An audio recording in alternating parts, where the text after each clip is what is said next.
All right, you should be all set to go. Oh, thanks, Kaylee. Good evening and welcome to the October meeting of the Northborough Conservation Commission. My name is Greg Young. I'm the current chair of the commission.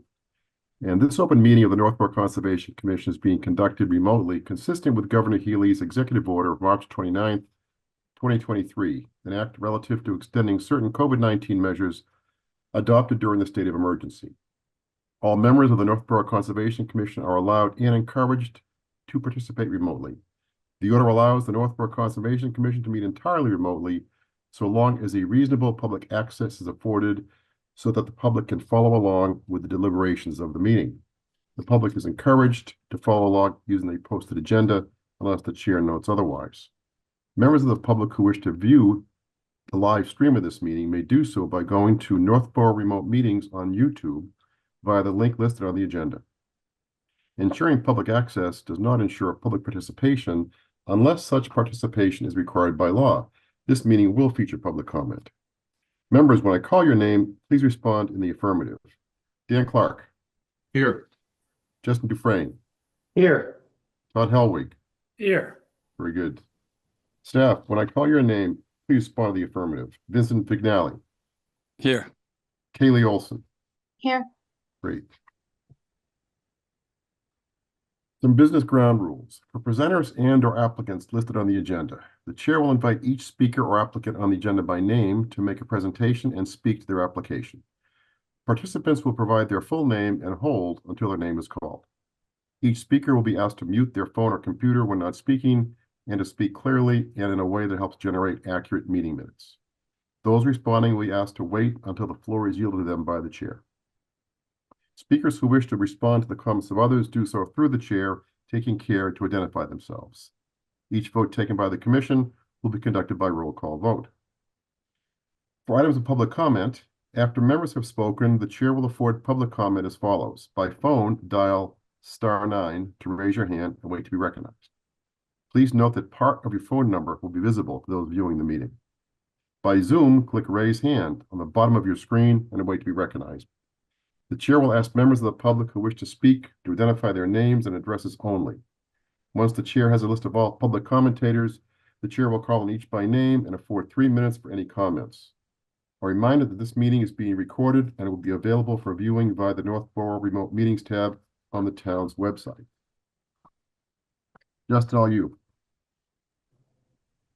All right. The meeting will include the following hearings pursuant to Mass General Law, Chapter 131, Section 40, the Massachusetts Wetland Protection Act, the Northborough Wetland Protections Bylaw, and/or the Northborough Stormwater Management and Land Disturbance Bylaw.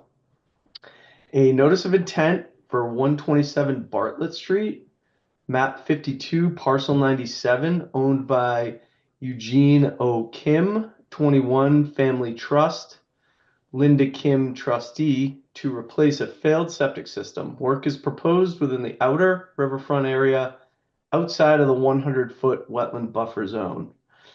A request for determination of applicability for 325 Church Street, map 43, parcel 16, owned by Joseph and June Wyke, to replace a failed septic system. Work is proposed within the 100-foot wetland buffer zone.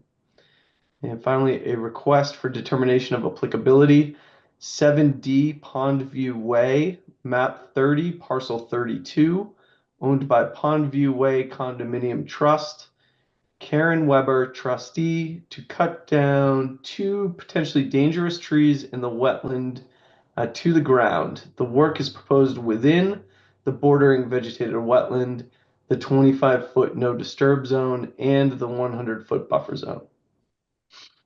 Great. Thanks, Justin. Yep. Before we jump into the meeting minutes and the guts of the agenda, I want to talk briefly about our missing 2 members, Diane Gouldner and Tom Beals. As you know, Diane has decided to resign from the commission effective early September, Vinny, right?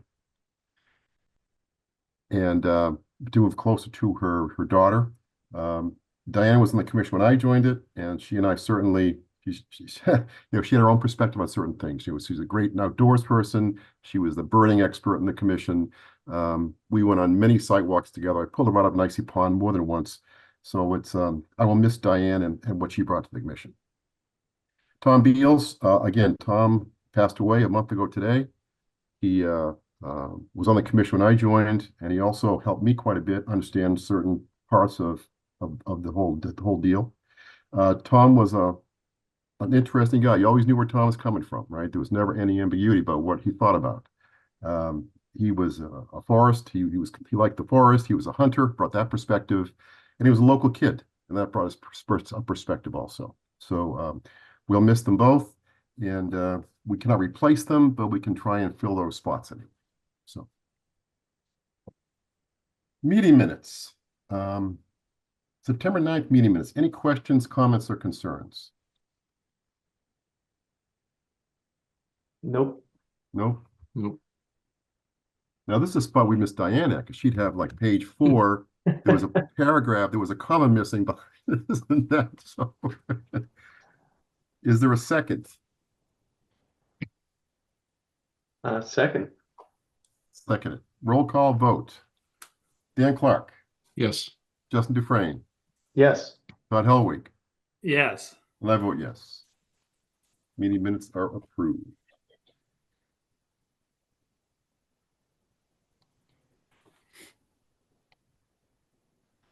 I don't know if anybody, before we jump in I don't know if anybody went to Tom's service or Tom's visiting hours, but there was a display of all the things he had shot and stuffed. Wow. There was a wildcat, right, Vinny? There was a wildcat there, I Yep. think, and there was a Bobcat, yep, bobcat, raccoon. yep. An antler from the moose, good size moose, Yeah, and his tractor was out front. It was the not tractor was out front. nice Very, display. very cool. Very cool. 19 I think a 1940s, I think, Ford. Did it run? I think so, but not function. I think it sputtered. Yeah. Okay. Continuation. Notice of intent 289 Lyman Street. DCAM. We got some people here. Let's see. I believe we got John Kent. Can I bring you in, John? Kenan Sanderson. Can I bring you in? Gary DeBlois. Susan Ruch.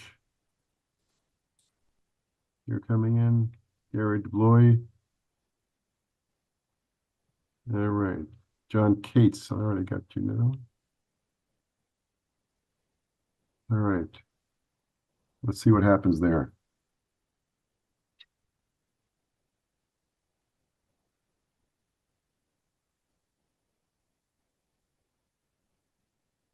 Is John Cates of our team in the John Cates. waiting room?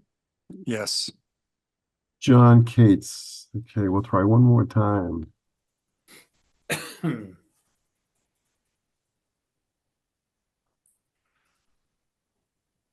think we're good.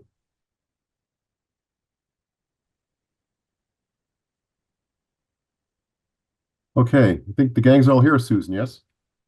I think so. Hand it right over to Alright. Gary, if you're good with that, Chair Young.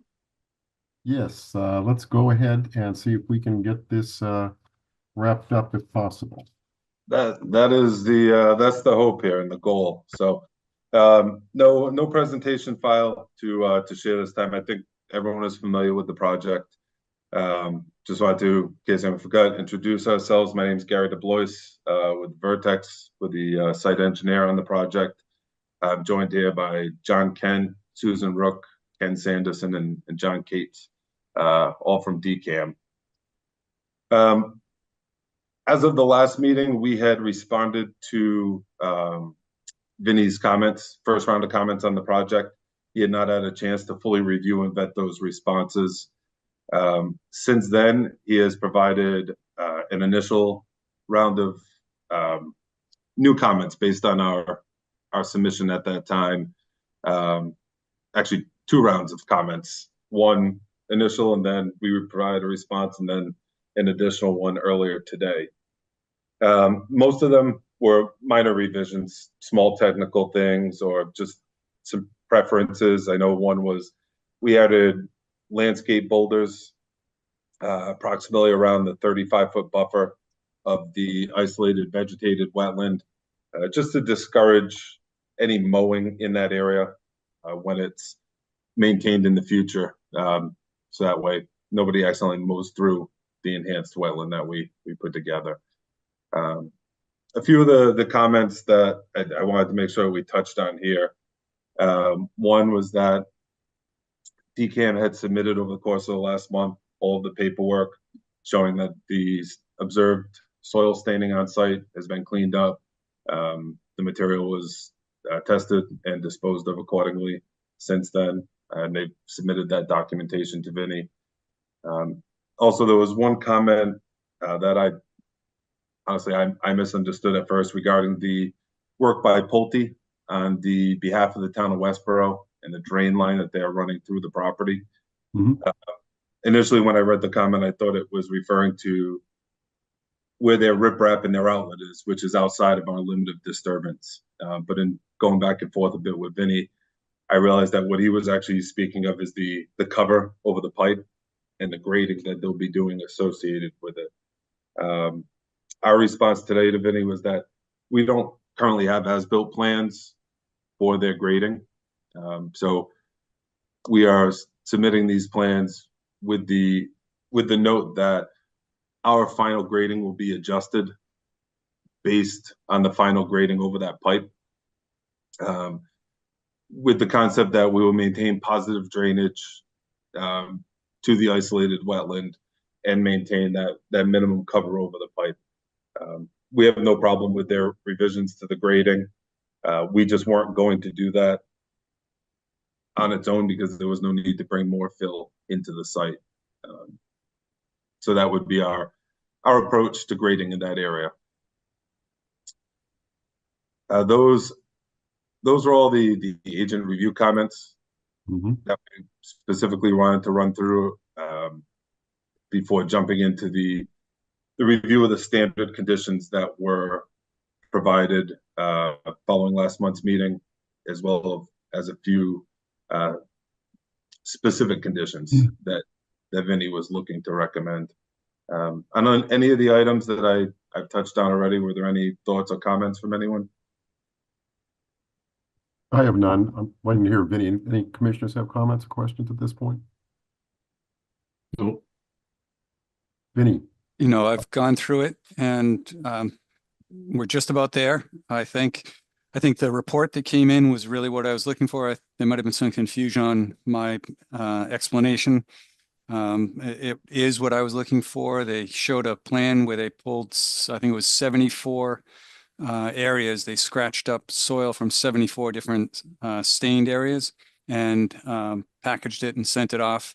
And we'll get the results eventually, but we got something from the company Trident. Their cover letter basically said that they looked and they scratched away all the areas that were visible, and that was the concern, that someone with experience went out there, looked, and actually did the work to clean it up. So I think that addresses the issue once we get the final bill of ladings or whatever it's called to say that it's been deposited where it belongs. We're all set.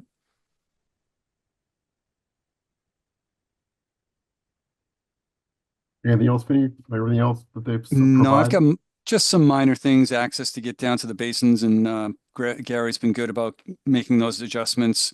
We had a question about the outlet structures for the basins, and I think you're going to address that. I haven't looked at the plans you sent over at 5. I was trying to get other stuff ready for the other hearing, sorry. Completely Yeah, understandable. Yeah, we appreciate that. You're trying to get us your last comment so we, can hopefully wrap it up.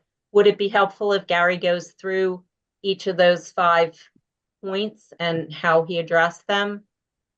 No, I guess if there are questions from the commission that there were issues that they remember or have about the site. The other thing that Gary mentioned was the idea of showing the drain pipe. That was more when we were out there. We know you can see that the drain pipe work is occurring now, and just having where that location is on your proposed plan gives some orientation to the commissioners when they go out and drive by a site, so they know where things are going to be going. But we should have that covered on this next set, Gary, right? Yeah, that is included with the It is on that. revised plans that were sent to at 5 o'clock, plus or minus a few minutes. That's all right. And I think, Vinny, if this is correct, I think Pulte and the town of, the other town, that they submitted a report on Friday showing the area that actually is on the DCAM property, and they've already installed that pipe, covered it, and seeded it. Yes, yeah, I got 3 of their reports. So Yeah. they're doing a good job. Everything looks good right there. Now we just need some rain to have the water flowing. Yes, we do. Agree. Excuse me, if I look at last month's meeting minutes, Vinny indicated back then there were 4 items that need to be closed for us to move forward. 2 of them are done. One is the clarification of sovereign immunity, and the other one's a beaver control restoration plan. We moved on from those, I believe, last month, based on the minutes here. Which leaves 2 items open: review submittal package and certification that the removal of the stained soil doesn't provide any environmental risks. Those 2 items. That seem right, Vinny? Yes, and those have been completed. The review of this middle package and the certification? Yes, there's the final review, but I've reviewed Gary's proposals or his recommendations and changes made to his plan, and there were just like 3 or 4 minor edits that need to be done, and then we're good. Okay. Can we move ahead with those edits being in process? I don't want to kick this out 30 more days. We don't have to. Yeah, I agree. Yes, I think as far as the plan stuff, I think that's good. There were some questions or comments on the proposed conditions. So I'm good with the plans, and I think I'm pretty much okay with the conditions, but if anyone had questions or concerns, we could address those now. Okay. Of your Right, special conditions, the ones that you put in there, you were going to send Susan the boilerplate, right?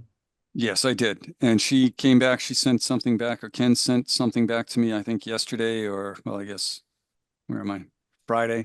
Thursday or Friday. So I looked at those, and it's just pulling out all the references to our local bylaw, which if they're withdrawing under the land disturbance bylaw, then that's fine.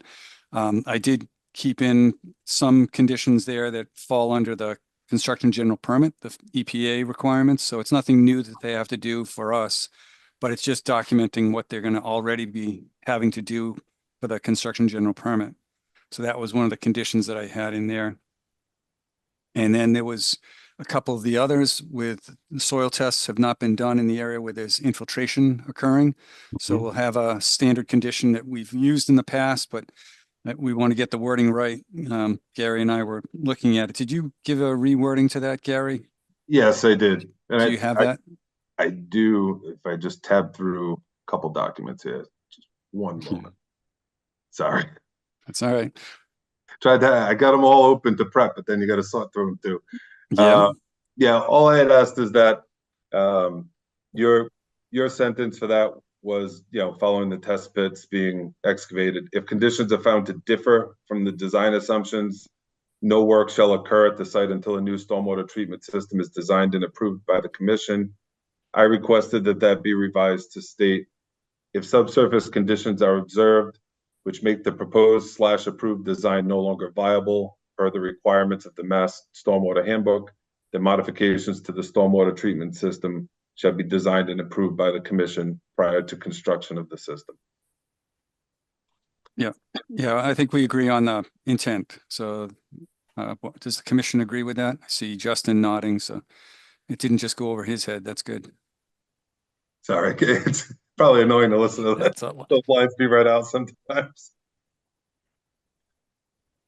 All right, Okay. so and then the other ones, No more changes. I'm sorry, Vito, go ahead. I was going to ask about the same question you were. Any more changes to the standard conditions that they wanted?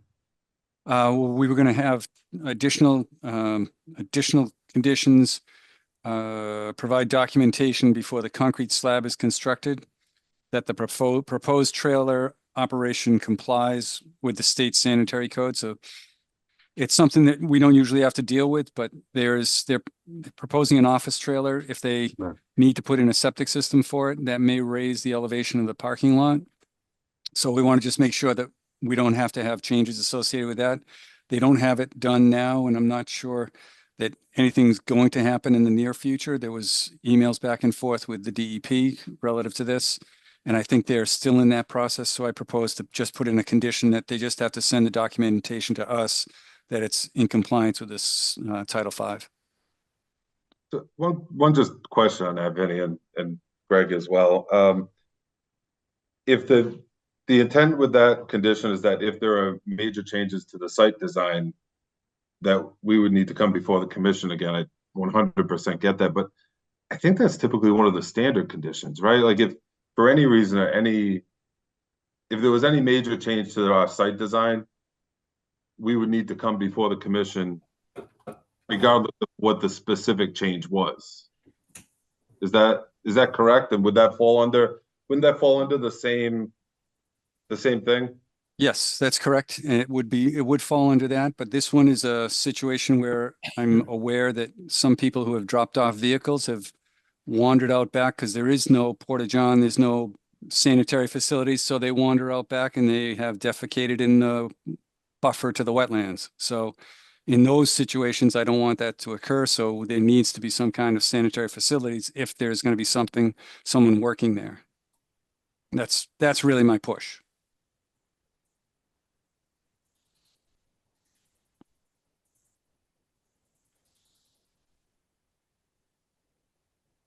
So that was one of the conditions. And then what was the other one? Can we pause? I thought Ken was going to be adding something, or Gary might be saying something more. So, you know, Ken, was that you? Yeah, I can respond. So the concrete slab that we're referring to is in Westboro, and it's more than 35 feet from the town line, and then it's in more than 150 feet of from all resource areas, including the isolated vegetated wetlands.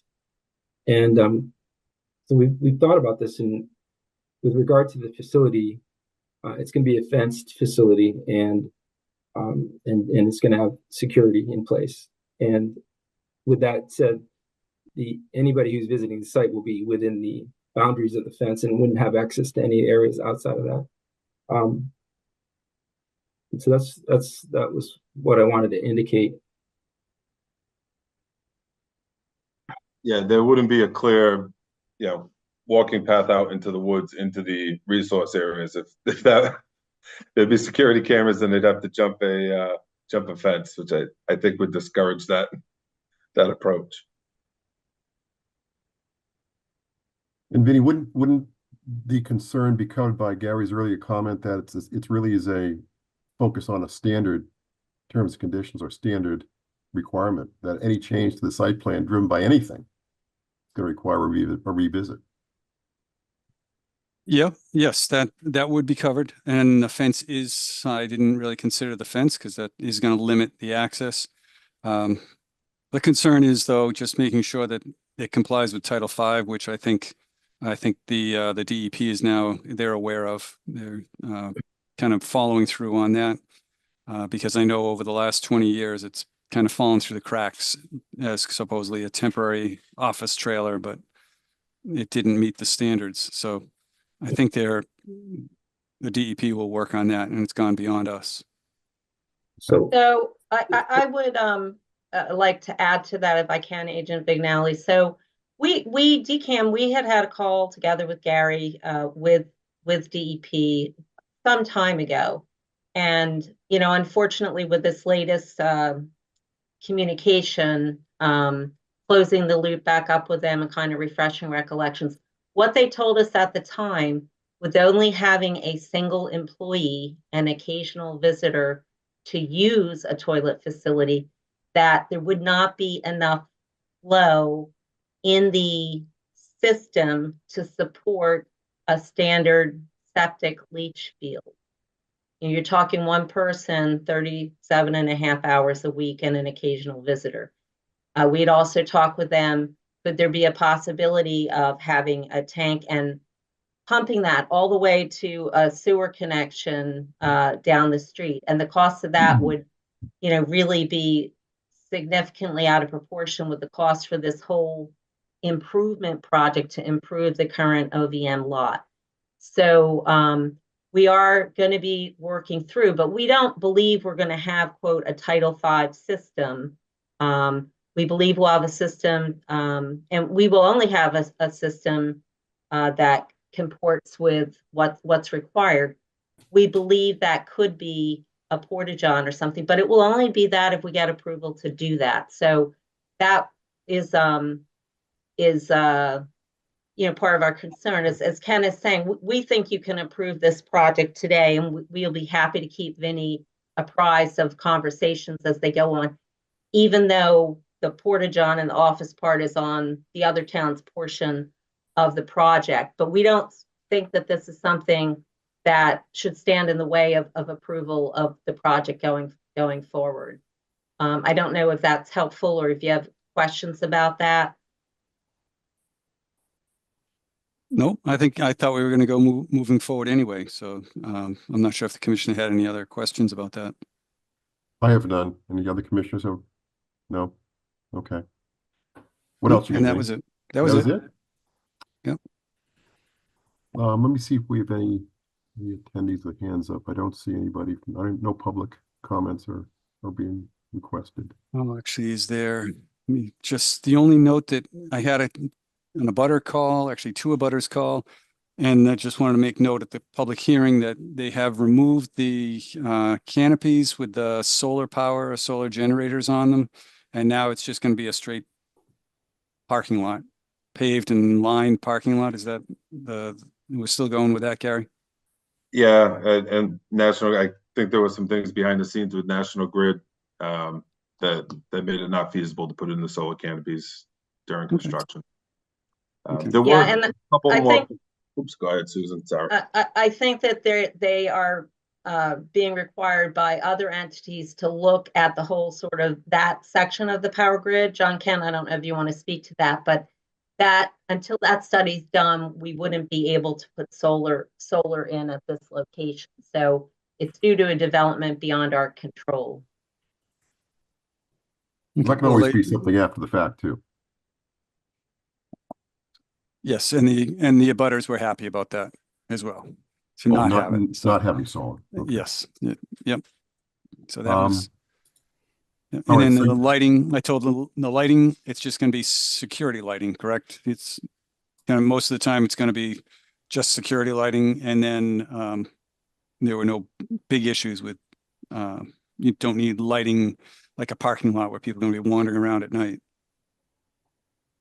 No, it was strictly for security purposes in the evening, and it's all downward facing lighting. Okay. That's what I was going to bring up, Gary. I remember we had abutters on one time. That question came up. I think the answer you just gave was it's downward facing lighting. It's not going to be Fenway Park, right? So it's going to be Correct. Yeah. Correct. And that's pretty much to the new standards now. It's almost Yeah. tough to find these parking lot lights that aren't downward facing because just about every community has the same mindset as Sure. nobody wants that light pollution. Sure. There were a couple other conditions that I know that were brought up that were still some questions on. One was about wetlands area, do not disturb signage along the fencing. I think that's something that's a bylaw, not necessarily a wetland regulation act.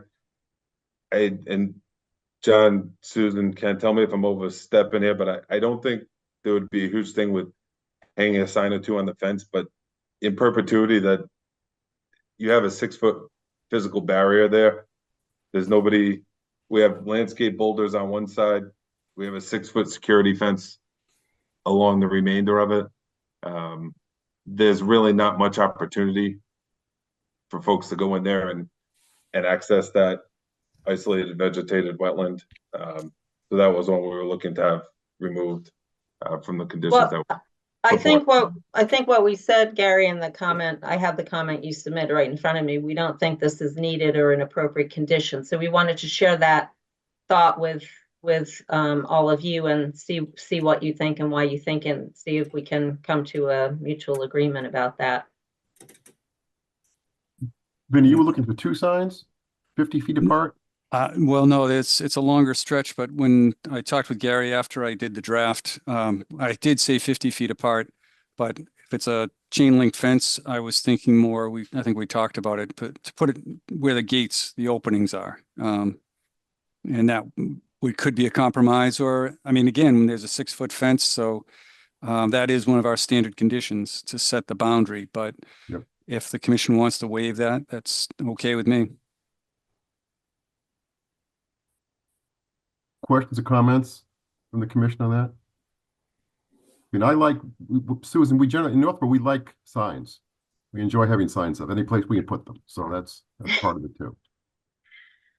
Are we asking something crazy here, or can we find a middle ground or not? Well, so you want some signs on the fence or at the gate? Well, Vinny's Yeah, I think talking- that would do. I mean, like you said, you're not going to be climbing over the fence. But at the gates, maybe we just put one sign, strap it to the fence or to the post next to it. And that just lets people know that if they do something in there where it's a do not disturb, Yep. then they're doing it knowingly. Okay. There are 3 And- gates. Sorry, Gary, go ahead. Okay. There are 3 gates, just so if you were wondering how many signs that would be, there would just be the 3. Mhm. And then along the side where the boulders is there a request for signs there as well? No, It was not, no. Okay. All right. Yeah. Let's do that. That seems like a reasonable place to end. and we have the sign, Susan, so. Oh, you give us the signs? Are you kidding me? We don't give them to you. No. Give it? They're $10,000 each, but 3 of them won't be bad. That's Hey, those are low bid signs. We gotta get the low bid on them. Yeah, No, Gotcha. we have signs. I forget how much they are. They're small money. whatever. $25 Yeah, a piece. yeah. That's what we pay $25 to get them made, and that's what we charge. Okay. Yeah, we can do that. Thank you. Okay. Yep. Anything else, Vinny, from your side? Nope. So, I think there was just the last condition that there was some concern on the DCAM side about, and we wanted to be able to discuss tonight if possible. Yeah, so I think based on what Agent McNally had to say, he's recognizing that these are things that, with regard to the construction general permit and the stormwater pollution prevention plan, those are things that we have to do anyways under the regulatory requirements of EPA. So I don't think we have any additional questions. He's acknowledging that this is just standard language and requirements that we have to follow anyways. Well, Ken, I think you're kind of getting ahead of us. We had asked in writing for at 4A, it asked the way that the draft had been written, it said we have to give the plan to the agent for review and approval before the construction meeting is scheduled. And we asked for a revised condition that would read, a copy of the stormwater pollution prevention plan must be submitted to the agent before the pre-construction meeting is held. So we agree to submitting that to Vinny, but that plan will be, well, it will be prepared by the contractor once we go out to bid and we choose the contractor, but it'll be designed to meet the federal requirements. So I think we're looking to provide it, but not for review and approval. Vinny, does that make sense? Is that acceptable? Yeah. Well, no, that's what I was looking for, is that it must be submitted and approved before the pre-construction meeting. So you have to submit it and approve it. It gets approved by the EPA. So Okay, we thought before you the- were asking for it to you. No, Okay, we require okay, that under misread the it. local bylaw, but not when it's just a CGK. Okay. Okay, so So then, it just needs to now- be done before we do the pre-construction, so that we can talk about Yeah. the scope, the sequence, all that stuff that's going to be included in there. yeah. So, and I think there's a funny thing, right, with the way that when you submit these things to EPA, that you have to do it so many days, I think, before your 14 project. days. Yep. I don't think you really get an approval document, do you? It's like if they're silent, you're good Okay. to go. It gets accepted, right? So this is why I got a little confused with the language when we were trying to, look at it this afternoon. So what you mean by this is EPA can have rejected it. The timeline has to pass. Right. Okay, I think we're good with that language then. And then part B of your condition said that we have to give a construction acknowledgement form. We think that comes out of your bylaw. That's us. That does come out our bylaw, and it's a standard form. I was trying to think of something else, but it was easier just to put it in. It's just a sign off from the owners and the contractors that they have read the requirements in the order, and that's it. Okay, so I think we can work with that. We can do that. We'll get the form from you. Yep. Gary, John Kent, you're good with that, right? And then C and D had to do with the erosion and sedimentation control monitor, who I think is a title that might come out of your regulations. Is that right? I don't think so. That's I think the more current construction general permit language had that in there. So it's basically having a qualified person, because it says qualified person is all that required, and that's just a title so that we can say, okay, this qualified person is that erosion control monitor, whatever it is. Right. So we'll have the proper monitors required under the federal program, but you're asking then for us to make sure you're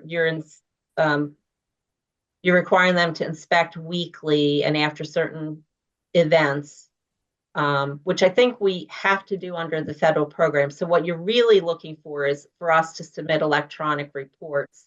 Yes, that's within all a that week of really such event. says. Yes, is getting an electronic report within a week so that it's not a month later and I haven't been out to the site and I'm unaware of what's going on. It just keeps me up to date. I mean, we did it, I think Gary did it on the project with the food and ag, and it worked out great. He let me know what was going on. They inspected it, everything looked good, and I don't have to worry about it. Yeah. And I expect that's usually what I get. Okay. And then that last one is still just that person's going to be authorized to, say, I'm out. We got an issue that needs to be dealt with real time. Okay. I think we are okay with everything then. Good. Denny, you're okay? I am. Any commissioners have questions, comments, concerns? Okay. No public comment. Okay, so Vinny, we can move ahead then here, yeah? Yes, sir. We need a motion to close the hearing. So moved. Is there a second? Second. Second by Dan. Roll call vote. Dan Clark, Yes. Justin Dufresne, Yes. Todd Helwig. Yes. I vote yes. Hearing is closed. Now we need a motion to issue a order of conditions for 289 Lyman Street with the special conditions as noted. But I don't want to list them all because I can't remember them all, but Right. We had edits from DCAM. They have an edited version. Yep. And then we have the 4 that now it's 3, 1, 3, and 4 conditions that are noted on my letter dated today. I will make that motion. is there a second? Second. Second by Dan. Roll call. Dan Clark, Yes. Justin Dufresne, Yes. Todd Helwig, Yes. and I vote yes. Thank you. We are Excuse good to me. go. Who motioned and seconded that? I believe that it I was made it. Todd made it, and I believe that Dan seconded. Okay. Yep. Well, folks, thanks for working with us. It's been a long road here. Thank you. We appreciate all the good things that have come out of this process, and in particular, Agent Vignali raising the concern about the couple of spots he saw, which we knew there would likely be some spots, but they had not really been visible with the growth. So we really appreciated moving that up and getting those spots cleaned up. I think was good for us, good for the public. And so we really appreciate the diligence and the sort of the partnership working through this. So thank Great. you. Great. Yes. What's Thank you very the much. What's the timeline here now for you folks? Well, I think John Kent, maybe you would speak to that about the time frame when you might be trying to get this out to bid and so forth. So our current estimate for the timeline is to bid it over the winter, get construction start in the early spring, and have this wrapped up by July, August of 2025. Good. Good. All right. All right. Very good. Well, thanks, folks. We will see you in the spring. Excellent. See you then. Thank you very Bye. much. Thank you, everyone. Good night. Okay.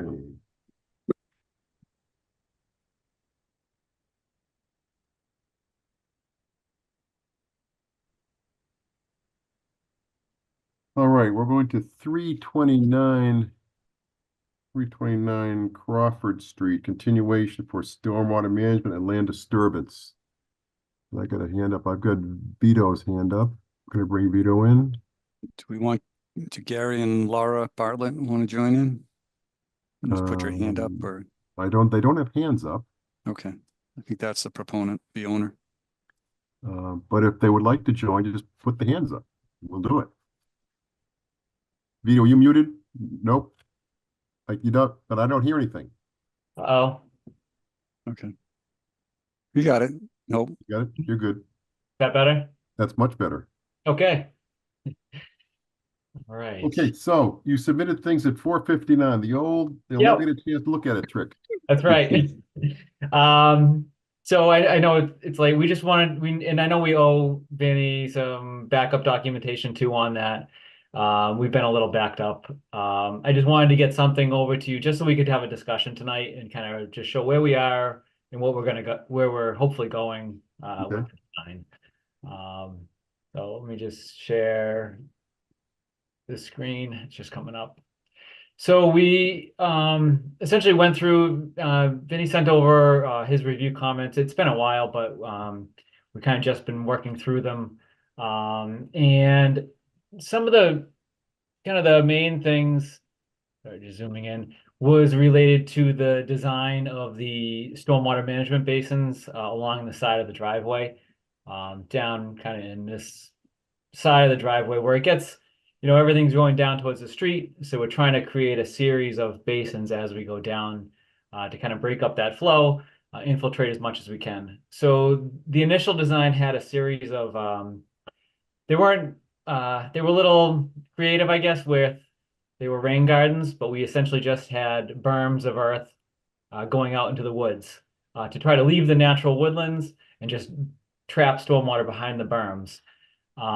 With some of the review comments, it was noted that typically there's a soil media that goes in there, and that promotes vegetative growth and infiltration. We were trying to use that natural soil mix because, that obviously the vegetation is growing there, and the natural soil structure does promote some infiltration. But technically through the guidances, it is a soil media that should go in there. So as a to kind of meet those requirements and those guidances through the review, we're going back to a little bit more traditional with more infiltration basin style. So these would now just be vegetated grass surfaces. So that way we can put in the soil media that was requested and also meet the 1 foot of freeboard that the local bylaw requires. Where we had those smaller rain gardens, I think we had 6 inches of freeboard during the 100-year storm, which is more typical of a smaller structure like that. But it was requested to have a foot of freeboard. So we went back to just a little bit more traditional and going with a grassed basin. So it's just going to basically roll down. They're still not very tall. I think the max depth is maybe 3 to 4 feet at most. So it's just kind of roll grass up and down as we go down this driveway to catch all the runoff as it goes off.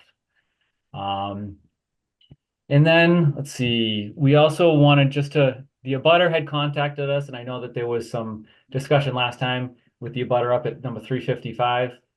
So we did get their house shown on here, and their well is actually to the kind of north in front of their house up in here. We just wanted to show that, we were over 100 feet with any infiltration basin towards any of their wells, in that their house was actually kind of up gradient and to the side, so it wouldn't get impacted by any of the infiltration basins. I know that was some of their concern that some of this infiltration would migrate toward the house, but actually it's kind of up gradient into the side, so there really wouldn't be any impact to them. And their other concern was related to limit of clearing. And we'll try to pull this back as far as we can, but we're kind of pinched in because we have to clear that to do our stormwater management. So we really don't have too much of a choice. But we did try to leave this kind of buffer to the side of them.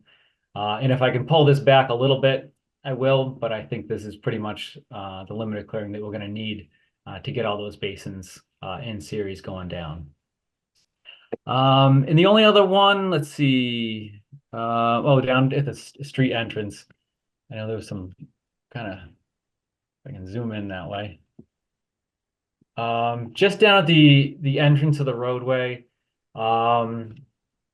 just looking at I know there was concerns with the stone wall blocking flow, maybe the existing conditions or in the proposed. But that stone wall is essentially in the center of the site through here. We're coming in where there's an existing break in the wall. And on this end, there are stones, but they're flush with the ground. So we're kind of mimicking the existing conditions where some of the flow goes to this side and some goes out this way. And our proposed conditions have an overflow this way, and then there's also some overland flow through there. So we're kind of matching those existing conditions with that, working with that stone wall in the center of the site. I think that's kind of all, just the highlights of where we're kind of going, and I just have to provide all that documentation to Vinny just to back up all that to make sure everything is proper and correct. So I think that's it, unless there's any questions from the commission or Vinny or even the abutters that may be on. I got a couple questions here to start there, Vito. The Sudbury Valley trustee access, is that an open issue, or is that just is that a warning? What about No, that? I forgot about that. So we did meet, the owner met with the representative from Sudbury Valley, and they discussed this access. And they've worked out any issues that they may have. And just it's basically, let me zoom in a little bit.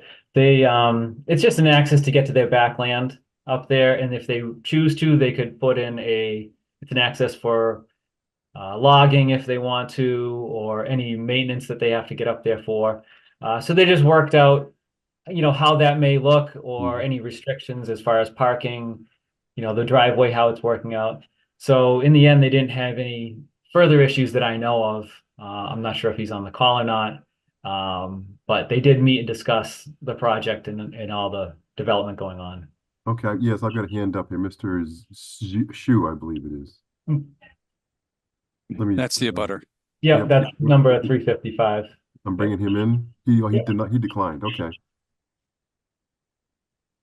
Right. So I'm on the Sudbury Valley trustees thing. I thought that was a public access, right?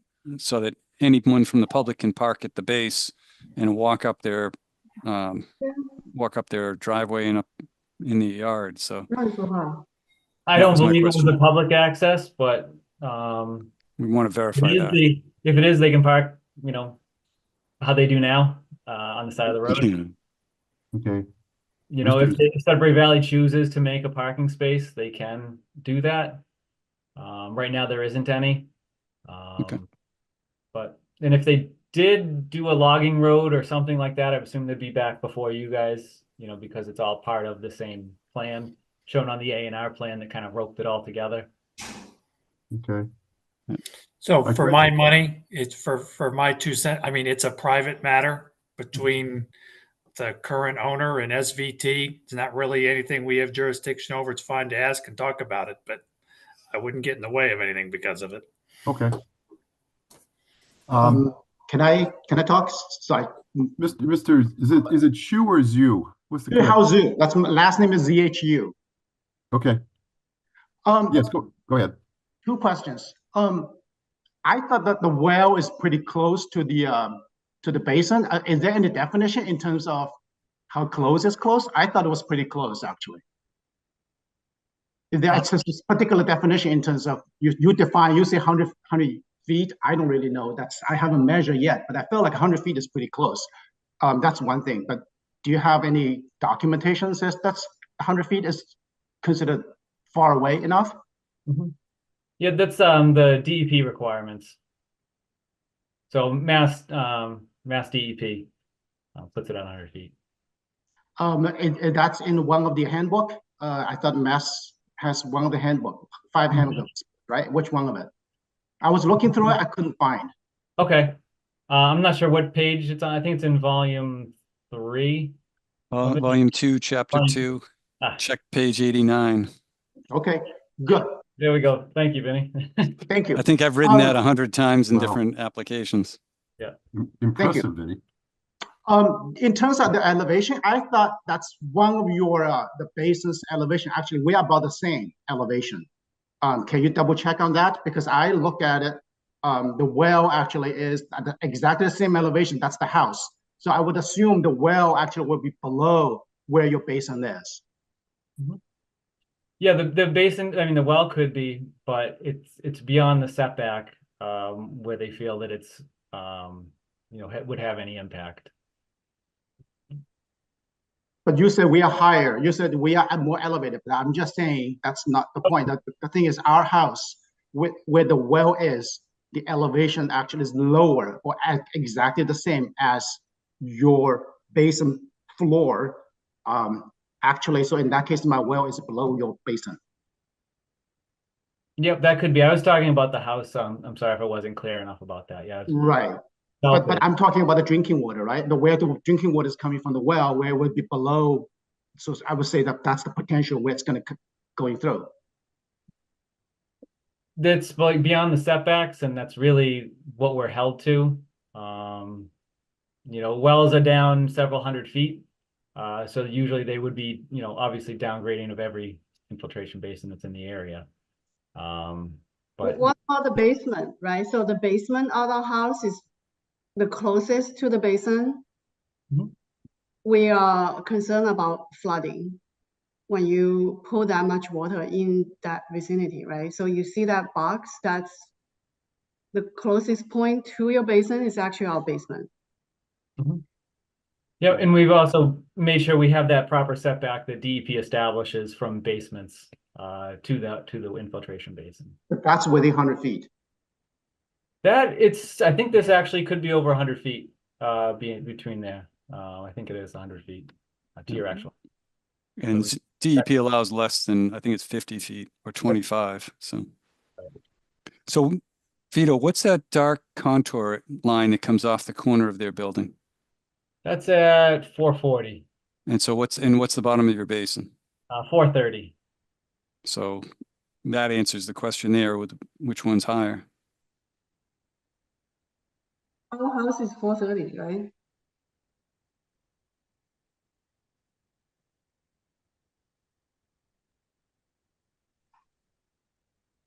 I think based on the plan, it's showing 440. If that's the elevation in that southwest corner of your house, that's 430, and it may go down to 435. I mean, to 435 at the front if there's a drop, but the bottom of the basin is at 430, so it's 5 feet lower than the area of your house. And then, as you say, the water's going to go and infiltrate down. It's not going to just go straight across. So I wouldn't worry about flooding in the basin, or in the basement. And all the setbacks are met for the well, Vito, right? Yep, that's correct. Yeah, so the size of this basin is really huge, right? So this regulation, is it affected by the volume of water this basin is going to infiltrate? I'm sorry, I've kind of missed some of that. So it's going to basically pull a lot of water, right, from uphill, from the impervious area of the house. So it's going to be almost like a reservoir, infiltration reservoir, with large volume of water. You're hoping to get underground. Right, that's correct. Yes. So is that a concern, right? So I can see if it's a small basin, it's not a concern. But because it's such a big basin, just intuitively feels dangerous. When you talk about 25 feet, 25 yard away, or 25 feet away, or 50 feet away, usually that has to do with size, right? It's a smaller size, 25 feet matters. If it's huge, gigantic wooden, it doesn't really matter in that case, right? So it has to be relative to the size, I would say. No, the regulations keep them all, it's regardless of the size. And basically the size is just due to compliance with the regulations having to infiltrate. The regulations require that we must infiltrate stormwater. So it's something that really has to be done on site.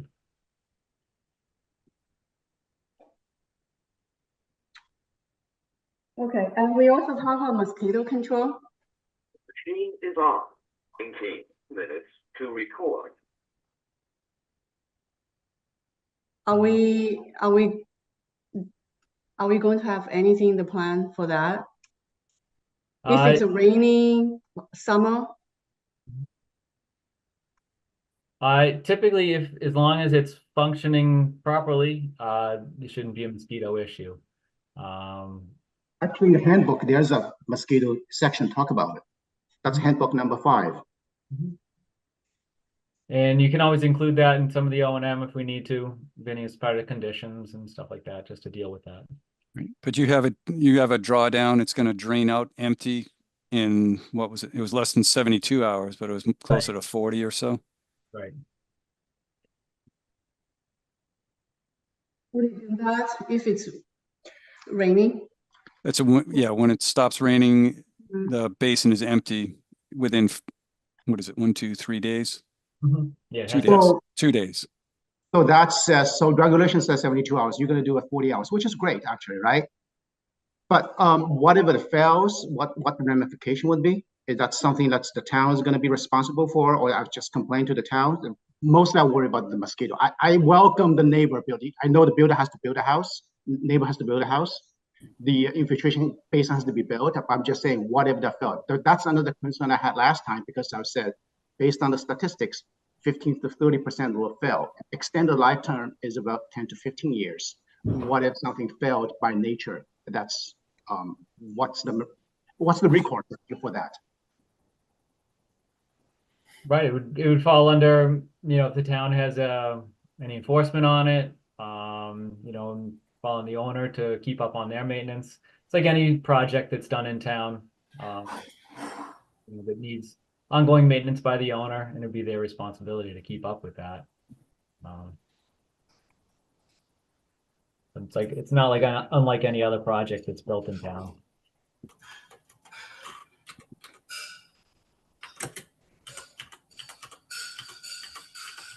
Any further questions? Thank you for all the clarification. Thank you for the clarification. Thank you.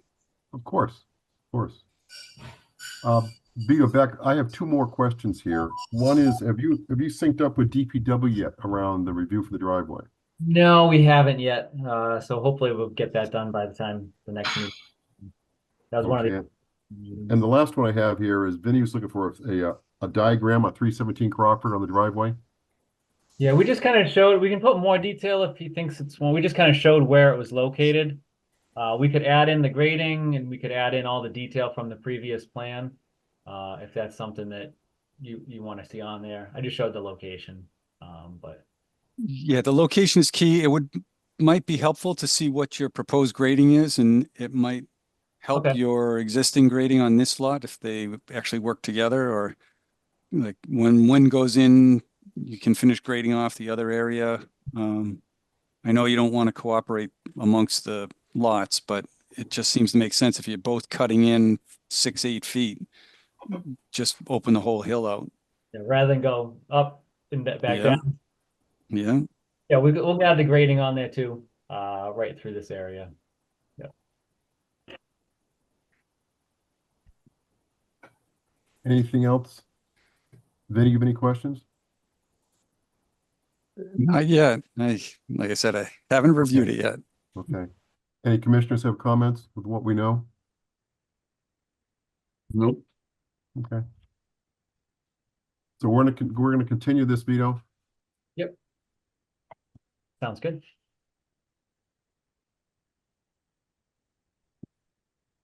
So we need a motion to continue the stormwater and land disturbance permit application for 329 Crawford Street to November 18th. So moved.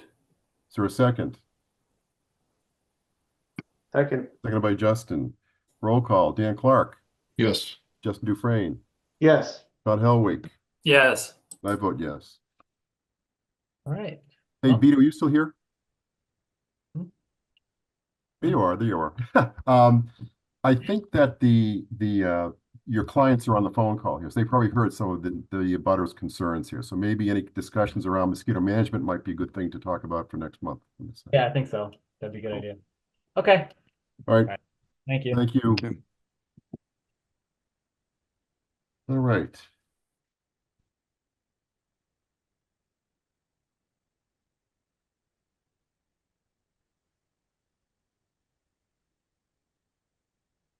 Uh, 127 Bartlett Street.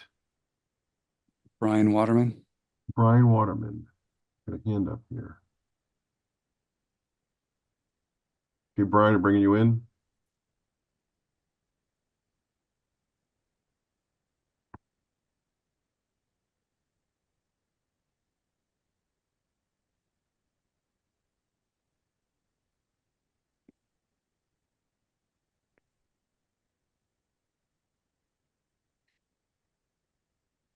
Trying to bring you in. Promote to panelist.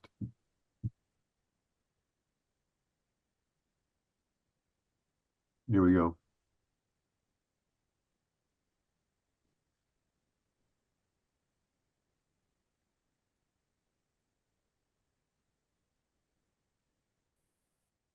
Brian declined to be promoted to a panelist. Same thing happened last time. Hey, Kaylee, you with us? Look at I that. am. How can I help? A couple times in a row, it said that the person declined to be promoted to panelist, but then they show up. Okay. Let me take a look at it. Is there somebody you're trying to get in right now, or is it just Nope, for future Brian's reference? in. It happened last time, and it Okay. happened the first time with Brian. Of course, it might have been a user error with him. He's known for those things, so it could have been. Could be my All piece. right. If you have trouble again, though, let me know. Very good, Kaylee. Thank you. Welcome, you. Brian. Hey, good evening, guys. Could be my lousy laptop. I don't know. Could very well be.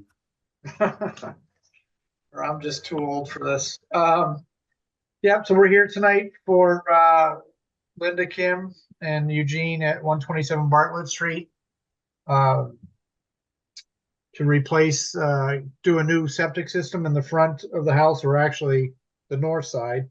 The way this house is situated off of the driveway actually comes off of Bartlett, even though majority of their frontage is on Jenkins Drive, and there is actually an existing curb cut off of Jenkins to a gravel drive that goes down to the house as well. But they do access the house right now from Bartlett Street. The house was constructed in 1983. The lot is 3.3 acres. I think Greg, you and Vincent visited the site.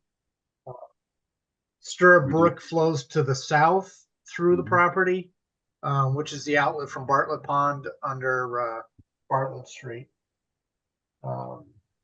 So the existing system now actually is located to the west side of the house, and it has 3 trenches, and those actually split the 2 lot lines. They own the whole property, but it's kind of a weird setup there. But the system's failing. We did soil testing. We have an approved Board of Health septic plan that was approved on August 16th. The new work would be about 160 feet from the brook itself.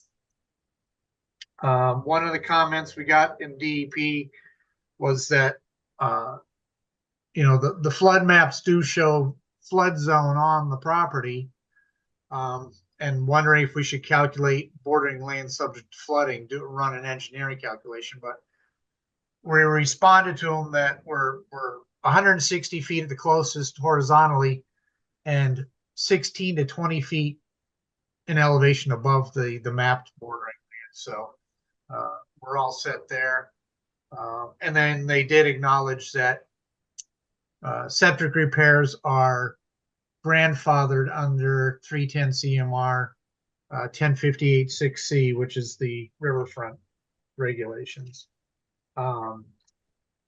We also received a couple of comments from Vincent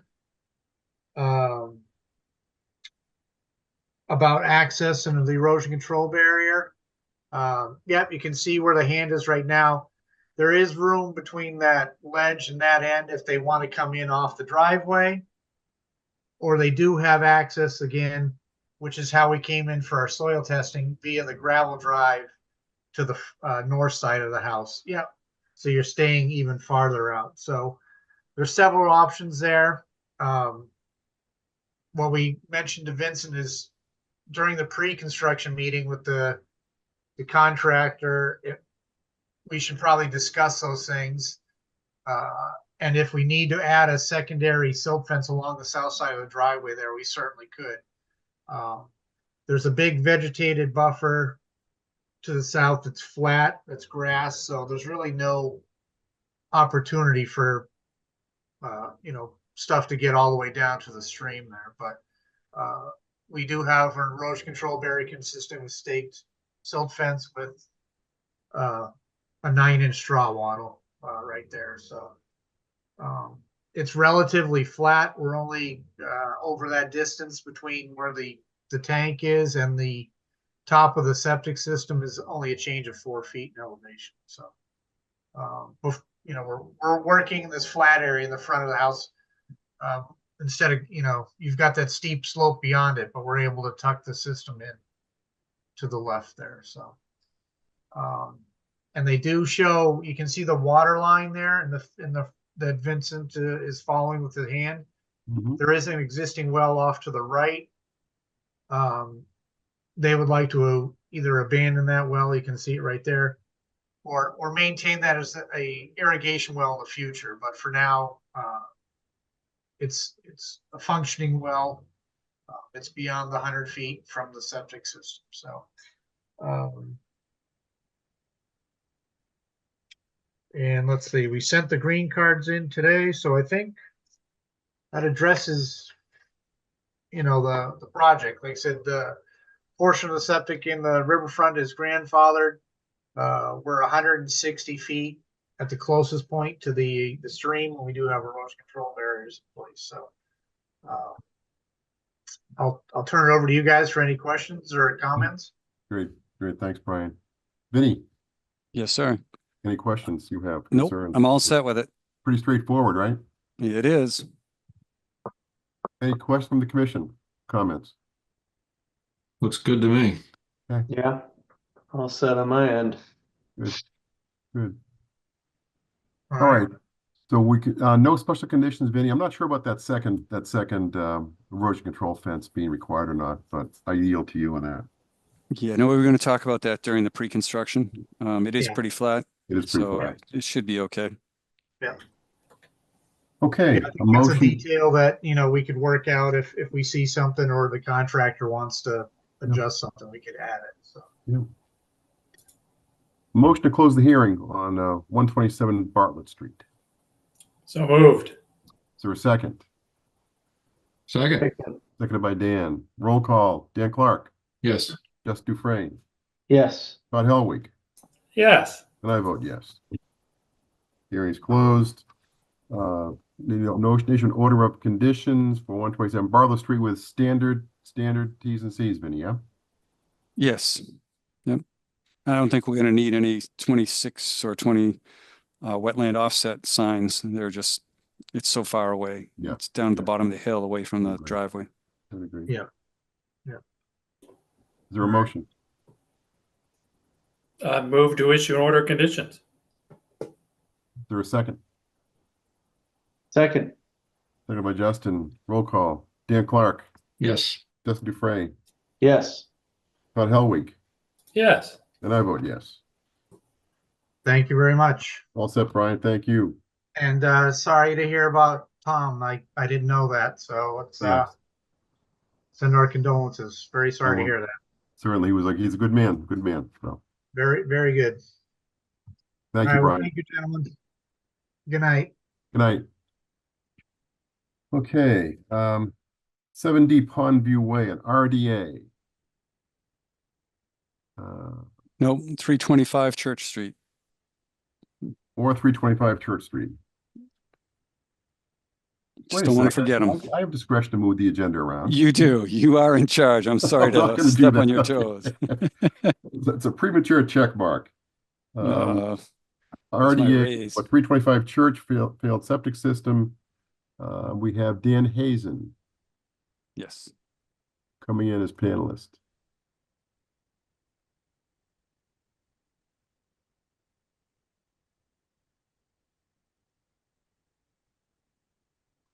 Looks good.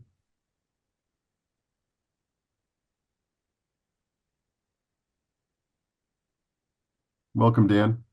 Good evening. How's everyone doing? Not bad for Monday, not bad. How about yourself? I'm doing well. Vinny, it's Good. been a minute. How you doing? It's been quite a while. Yeah. I know. All right. 325 Church Street. Do you need me to share my screen? If or- you can, do you have it or? I do. Sure. Okay.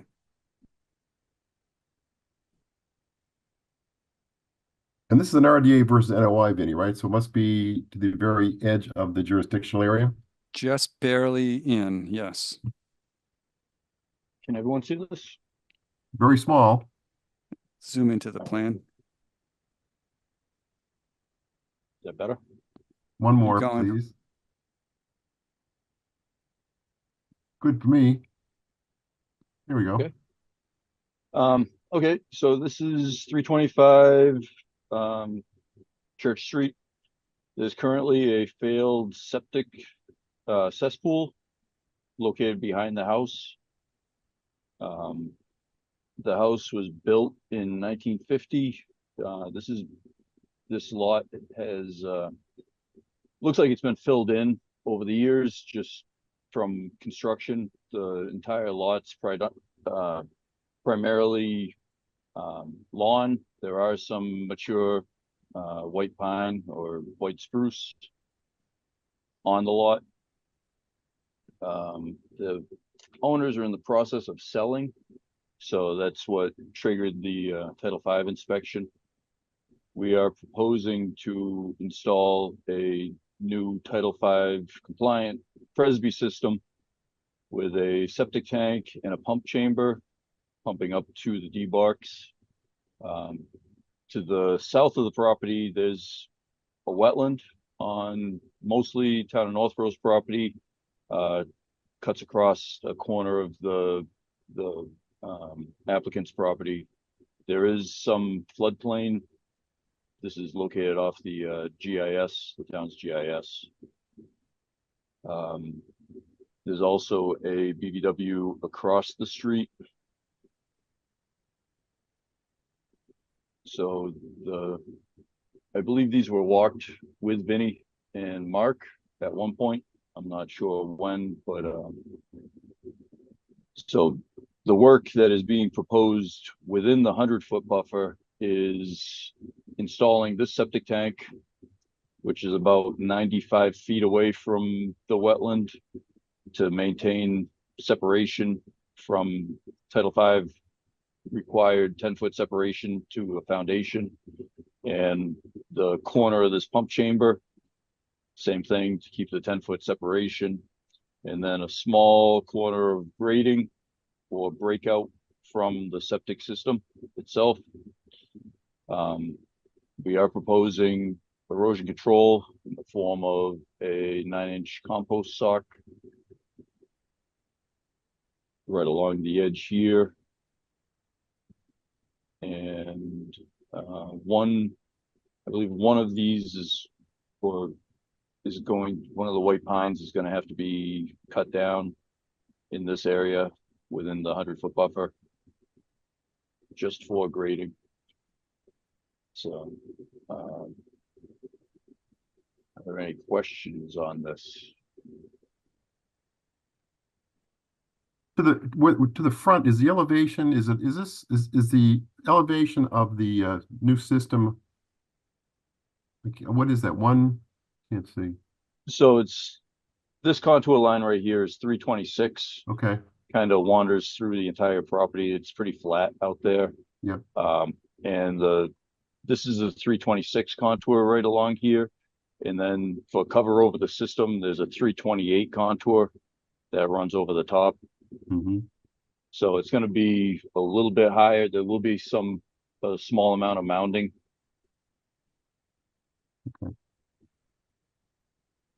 Okay, good. Any questions, Vinny, from you? Nope. I'm all set. We adjusted the sediment control barrier so that they have access to get in there to do the work, and I think it's good. Any questions from the commission? Concerns? Nope. Pretty straightforward again. Okay, then we need to close the hearing. Well, we're talking an RDA here, so we're looking for a negative determination, correct? With That is correct. Standard conditions, nothing special at all.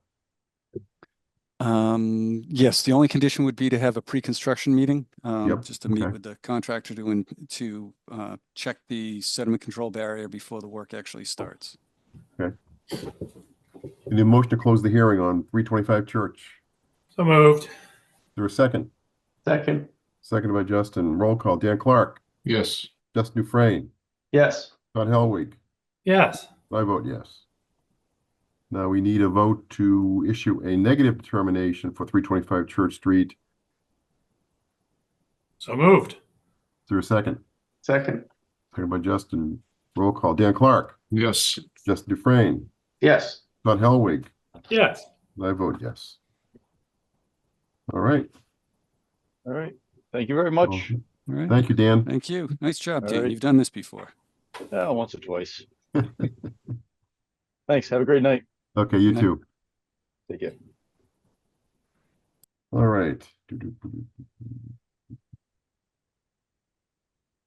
Another RDA for 7D Pondview Way. Let's see. Got a Carrie Weber. Is that the person? It is.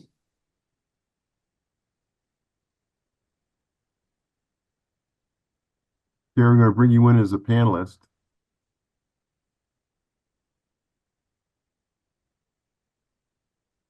How about a John Johnson? Is that another person there? He is interested in the position on the Conservation Commission. Got it. Okay. Okay. Carrie's should be coming in here soon.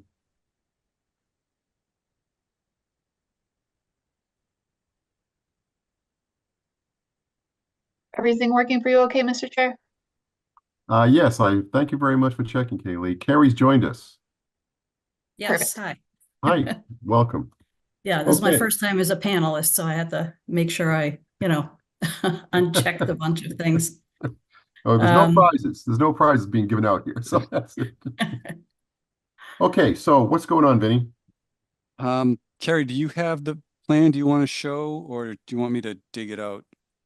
No, I didn't realize I was supposed to show the plan. Let me see if what I you think I have it. have it. Northgate, what have I got? No, that's not me. No, it's underneath. All right, here we are. There you go. All right, so you want me to do the talking and just correct me when I'm wrong? I guess so. Fine. Or I Well, can present whatever you. Do you want to do it? Yeah, why don't you present? Sure. This Sure, is, sure. this one is kind of zoomed in a bunch, but this is Pondview Way. So go to it, Right. Carrie. Okay. And I'll present and you correct me, Vinny, if I'm wrong. Okay? How about Yeah. that? Sounds good. Okay, so what that red dot is actually showing is a large, half-dead pine tree that's near the water there. And what this project proposal is, it's to take that tree down and its neighbor. The tree right next to it is down to a half a tree. Mhm. The other half of that tree fell on one of our Pondview Way units last fall in a strong windstorm. Caused $30,000 approximately worth of damage. Luckily, there were no injuries, but that was really just by happenstance and luck. The problem is that with the open water just south of those trees, when there are some strong storms that come through, they really impact those trees very heavily. What happened with that other tree is there was just an extremely strong gust that basically threw the majority of that other tree on the unit. Okay, there you go. Yep. Right. You can Gary, see what there's direction is that wind coming from when that comes in across the pond? Is it's that coming? approximately southwest. Okay, all right. And yeah, and you can see the distance of that tree to the building. That's basically how far that gust threw the majority of that other tree. So the concern is that with the increasing winds that we've been seeing, I mean, I've lived here for 13 years, and I don't think I've ever seen such strong winds, but they're just getting worse. So the concern is that the other one may be impacted similarly and could fall on another unit. Okay. To add in here, we've got about a 20-foot stump that they topped it. Well, actually, the top snapped off and landed on the building. And then Right. they left the standing stump about 20 feet. And then there's this existing tree that was next to Right. it. This is looking from 90 degrees off along the shoreline, looking due west pretty much. The existing tree that stands, and then the stump that was left after the damage the last time. I think I have another picture, but I don't know why.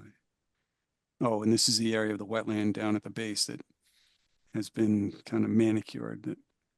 So which are these the two trees here on the right, the two trunks? Oh, sorry.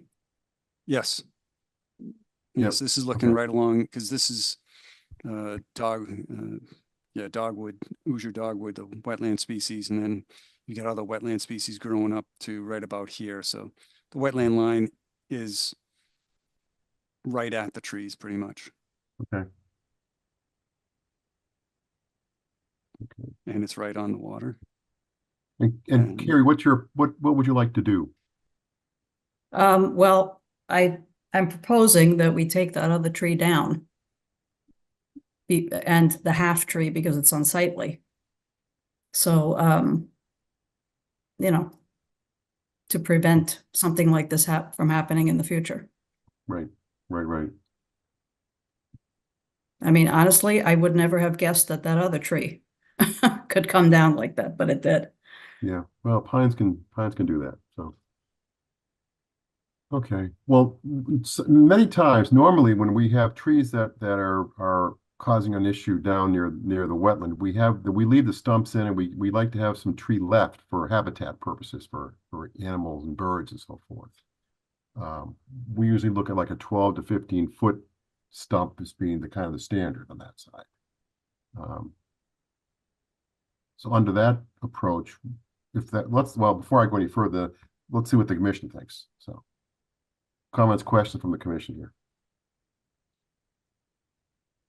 What's the distance from the base of those trees to the building? It's about 40 feet. Yeah. And you got a stump of 22 or so. And if we... How big is the Maybe. other tree? Twice that? Yeah. Yeah, it could, that tree probably has 45, 50. This one. Yeah, there's more that's shown on that. Yeah, there's more on it. It's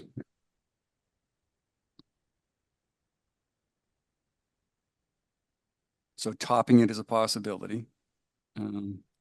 Cutting it down to the base, in my view, is not necessary and not beneficial for the wetlands and wildlife, but it's the commission's decision.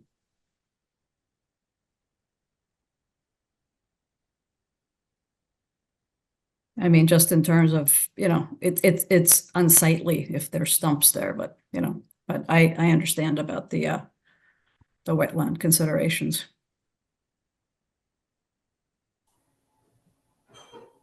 I mean, both trees are in full view of probably half of the condominium units.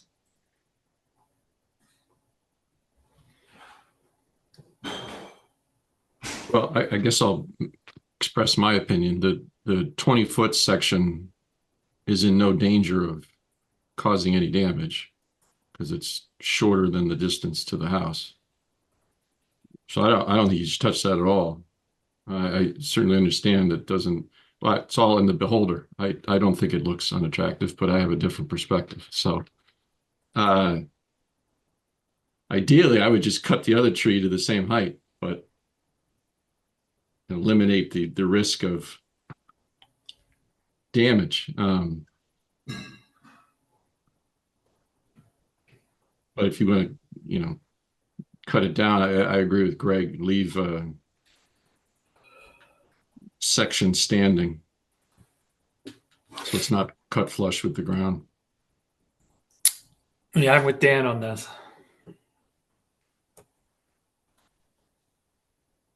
Okay. Justin, thoughts? Yeah, I mean, I'd agree. I mean, I think here, being near the lake, the habitat that these could have with the birds and everything there, I mean, to me, it would make sense to, make sure that they're not a hazard to anyone for sure, but leave that so that it could protect that habitat that could be there. It's just so close, and normally we wouldn't even have grass kind of going that close to the wetland edge too. So it'd be kind of within, more of a forested area along there too, but. Okay. I would also think that if we wanted to trim off some of the branches, those lower branches, that should be allowed too.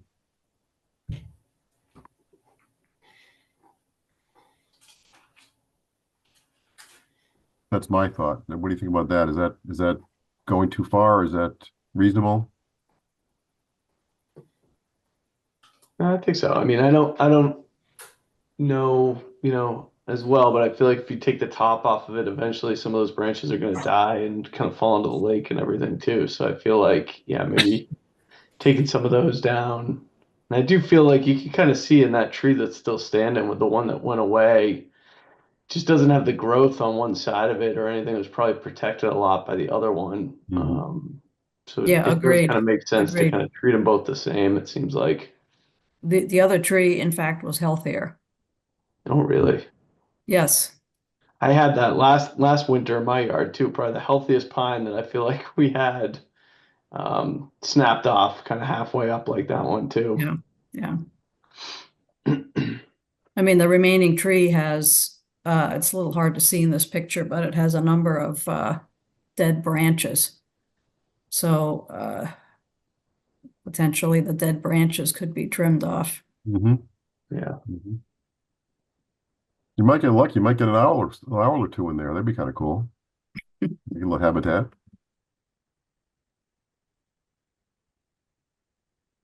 Sounds like we have Diane back.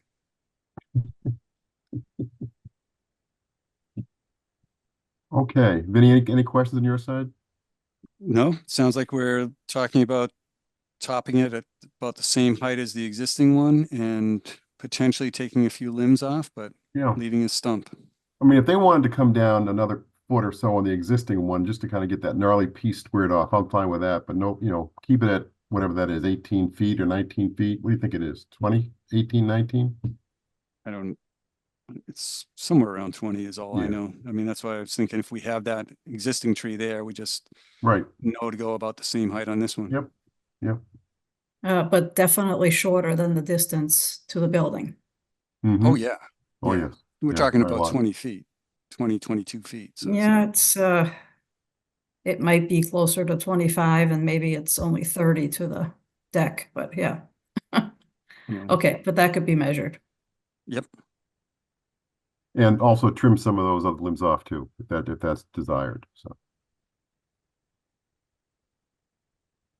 I would just request that you're explicit to your tree guide of what you want, because we've run into it more than once that we give these instructions and then come to find out they're cut flush with the ground. So please make sure your tree guy is clear.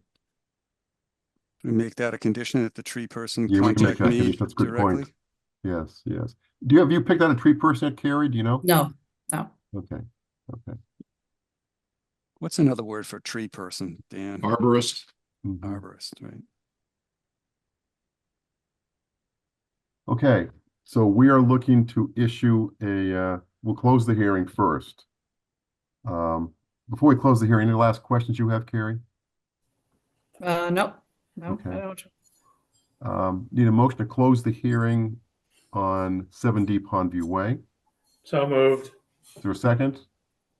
Second. Second by Justin. Roll call. Dan Clark. Yes. Justin Dufresne. Yes. Todd Helwig.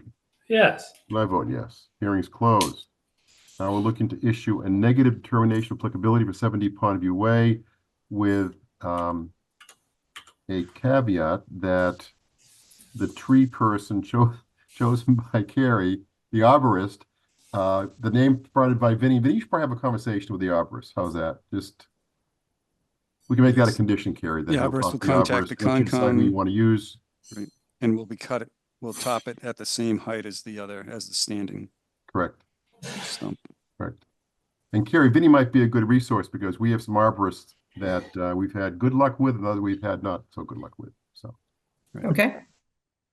But none are cheap. Okay, we need a motion for the negative determination for 3. I'll make that motion. 7D Pondview Way. Motion made by Todd. Roll call. Second. Seconded by Dan. Roll call. Dan Clark. Yes. Justin Dufresne. Yes. Todd Helwig. Yes. And I vote yes. Okay. You're all set, Carrie. Okay. Keep me in the loop. I'll have that out probably by the end of the week. Okay. Very All good. right. Thank you. Thank you. Good night. Good night. Okay.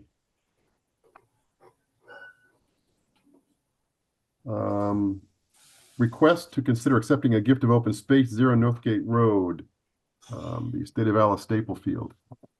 Vinny, you want to set this up? Okay. You wanted to jump to that? Okay. What am I missing? I'm in order here. Oh, I might have my other. Okay, sorry. I'm going off the. You wait till next month. pre-meeting. You're going to see chaos next month on the agenda. That's it. Sorry. All right. I'm sorry. So the gift. So the intro to that is that I think we talked about it. Oh no. So there's a property on Northgate Road. Yep. If you're going down Davis Street, if you come down Route 20, take a left on Davis Street like you're heading to Route 135. You come down and Northgate Road's on your left. Right there at the corner of Northgate Road and Davis is a piece of land. That's the land in question. It's a very small piece. It's all swampy back there. There you go. Did we talk about this last time, right? We did talk about it. Yeah, yeah. And so the property owner wants to give it to the town, doesn't want to pay the taxes on it, and is willing to gift it to the town. It's 1/4 of an acre, abuts town-owned property. And the town planning director is considering or in the process of requesting to have title and acquisition paperwork completed by town council. So she just wanted to have some confirmation from the commission that we would accept it, because it's no sense in spending a few $1,000s to do the acquisition if the commission would not accept it as conservation land. Is that a summary, Greg? Perfect. Is there a reason why we're accepting it as conservation land as opposed to general town purposes? Conservation land, it's allowed to not have to go to town meeting. If we were to accept it as a town parcel would have to get accepted at town meeting. And again, the only difference is if we accept it as conservation land, they're never using it for anything else ever again. Yes. When you look at it, it's narrow right along the street. There's not much use. So that's a terrible scale. I'm sorry, but that distance is 200 feet. Yeah, I figure if it had been worth anything, somebody would have done something with it. If you needed it to widen the road or whatever, I don't care. As long as somebody's thought about it, that's all I care. Greater minds than mine did. So Vinny, we're looking to not do a formal vote, or we're looking to just give Laurie a supportive note? What's the deal here? Yeah, just to confirm that the commission is either in support of accepting it as a conservation area or not. Because doesn't it go to the select board first and then us? It needs to go and get town council to do the work to do the acquisition, and that costs money. So if she'd like to find out in advance whether we just know right off the top that we don't want it, and then she won't waste the money to start the process. So we just need to know that the commission is in support of acquiring this property. It's a gift. So a question, I don't know if anyone knows the answer. It'd be, I mean, a quarter, what is it, a quarter acre? Yep. I mean, a quarter acre really has no conservation value. I mean, not that I'm saying we shouldn't take it, but is there any consideration for the adjacent town land, making that conservation land as well? I heard that comment. You might have raised that at the last meeting, but that's a different process, and I didn't have time to look into it. But that would make sense because that's a big swamp. Yeah, well, it'd certainly make this parcel more attractive if you bundled them and it's all conservation land. Right, but I think the conservation land transfer from the town. Well, actually, I don't know. I don't know if that would need town meeting action. So I can ask Laurie.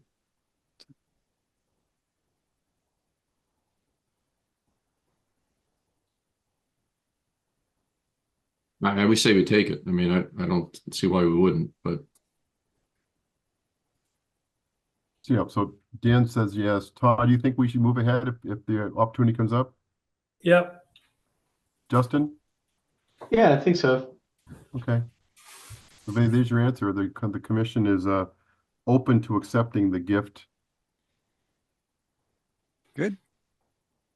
Right. Thank you. Request for the adaptive bicycle trail on Barefoot Road. I think you're up, Benny, because there was nobody else out there except nobody's out there. No. Okay.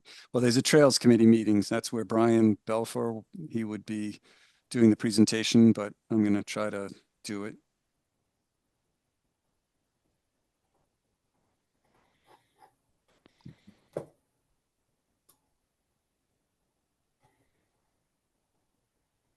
Okay. So this is a piece of property, well, you're very familiar with by the zoom in.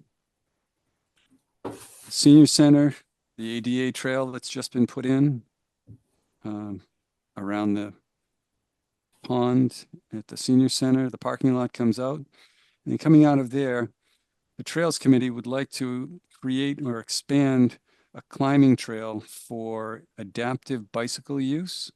So they're proposing or requesting your consideration to put in these switchbacks in an area of the Edmund Hill Conservation Land to connect to this 2021 section that was added. It brings you up to the summit. And then they're proposing to have another section of switchbacks over here to come down the opposite side and come out to, I think it's Rice Ave on this end. So what's being proposed is these switchbacks along the steep sections of the summit trail. So that's really what they're looking for, is to create these switchbacks, and they're not going to be cutting any hardwoods, and I'm pretty sure they're not going to be cutting anything bigger than 3 inches. They're trying to make it work around the existing vegetation that's there. They're just going to be doing some work with some rakes and moving some dirt with shovels. There's going to be no machinery brought in. They're just going to clear and blow an area so that it's clear of leaves, and it's clearly a trail to climb using some revised standards for adaptive bicycle users. So it kind of works in nicely with the little white line over here is the new paved section of the trail, the ADA trail that goes around the parking lot at the senior center. And they could go down into this area, go up along here, and make their way up into that area. They're also proposing a new reroute for Goldfinch, but that's got to get a little more detail put together. But it's just the idea that they're going to be doing a little work there. And I think there's a little wetland crossing that's proposed over in that area there. And this is the cell tower, I think, if I'm correct. So they looking just for the climbing trail extension, or that plus the Goldfinch reroute? They're asking for your consideration of all of it, but the priority right now is the proposed climbing trail extension there and on the south end. Okay. And it says here that there are no trees larger than 3 inches to be cut. Will they haul those out? Do they leave them there to provide habitat? They leave them there. They cut them and put them off to the side. Are they going to get rid of the existing trail? No, they're going to maintain or keep. Well, they're actually trying to reduce the use of that trail just because it's so steep and direct. It's subject to erosion. So they're proposing to do this to get a little bypass for like the bikers, and then do some maintenance work on that summit trail that's eroded out. That doesn't sit super well with me. I mean, why are we doing more? I mean, they're close together. They're going to the same place. They're going to get interconnected. It's going to just create a mess. Well, because the adaptive climbing trail is what's shown. It has certain standards for the curve radiuses for those switchbacks. And no, I'm all for that. It's just keeping the other one then. Oh, you want to consider getting rid of the other one? Yeah. I can ask that. That's not what's proposed, but. Well, I mean, I'm the only one making that point, but that's what it kind of, I rather assumed when I saw the plan that that's what was going to be happening here. Okay. Is the existing trail shown here? In white, yes. White. It's straight up the hill. They added this. I think this is boulder sliding rock or something like that. One of the trails. I don't remember the names, but they've got those. I mean, when you look at the south side, I mean, that's just going to be, look at, you're adding those switchbacks, but you still got the trail going right through the middle. That trail is going to no longer be there. They're going to go with the switchbacks. It was the one in the north that I thought they were keeping both.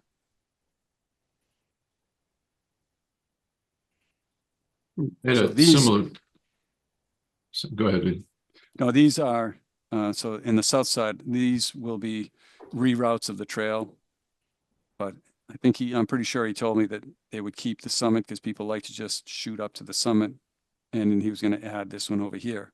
I didn't ask him about abandoning that. So I will do that. But I had a similar reaction to Todd. It seems I always try to avoid essentially parallel trails that go to the same spot. It seems redundant. But the purple one's already there, right? Yes, that was put in 2021 is what it says. Is it marked? I hike there all the time. Is it a marked trail? I haven't hiked there, so I don't know. Okay.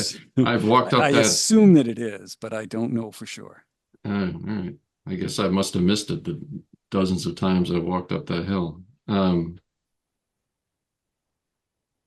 Yeah, I don't know. It seems kind of redundant to get to the same spot. I mean, it's not that much longer, I'm guessing, to walk on a switchback as opposed to walking straight up the hill. But if you're in that much of a hurry, I don't know if you should be out walking the. It's like you're in a hurry to get much where you're going, top of the hill. Yep.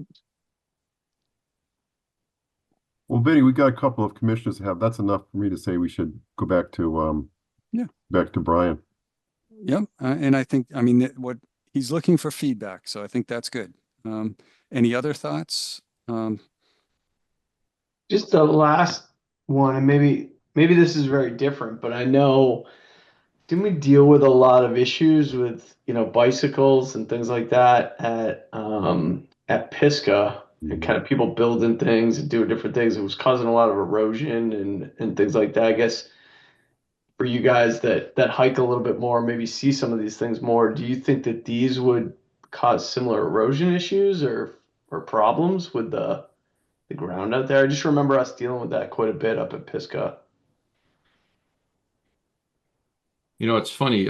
I've hiked all these trails, and I don't see it addressed on this map. But where I've seen the most erosion is I don't even know how to describe it. It's sort of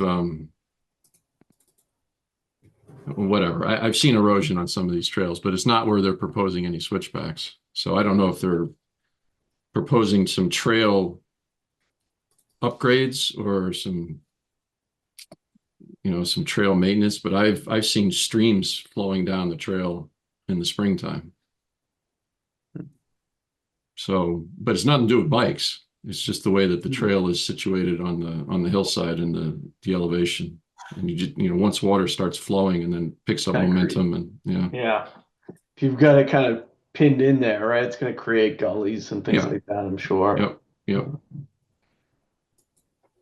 Vinny, what's an adaptive bicycle look like? Is that a three-wheeler? Yes. And I have. I clicked on the link. Yeah, it looks like a three-wheeler. Okay, I didn't pull up a screen of that. I can pull it out if you want me to. I have it up. You want me to? Oh yeah, if you could share your screen. Good. Yeah, let me see.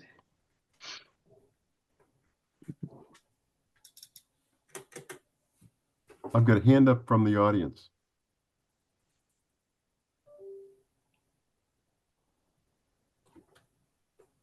Oh, okay. That's a pretty serious bike.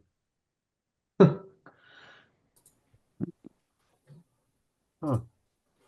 So do these I know, trails? the guy, there's somebody on a mountain bike behind it. I mean, I just feel like, I don't know. I remember our issues at Pisgah. I don't know if this is similar or this could be, the same or what, but probably worth discussing with Brian, I feel like.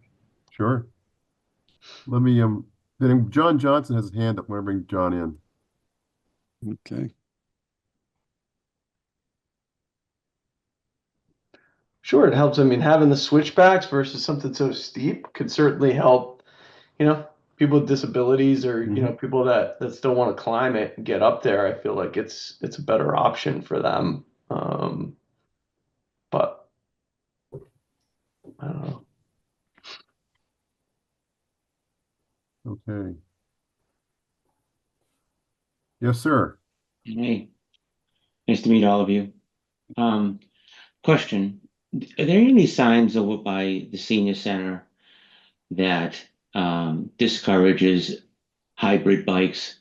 So hybrid or electric bikes are not used on these trails, do you know?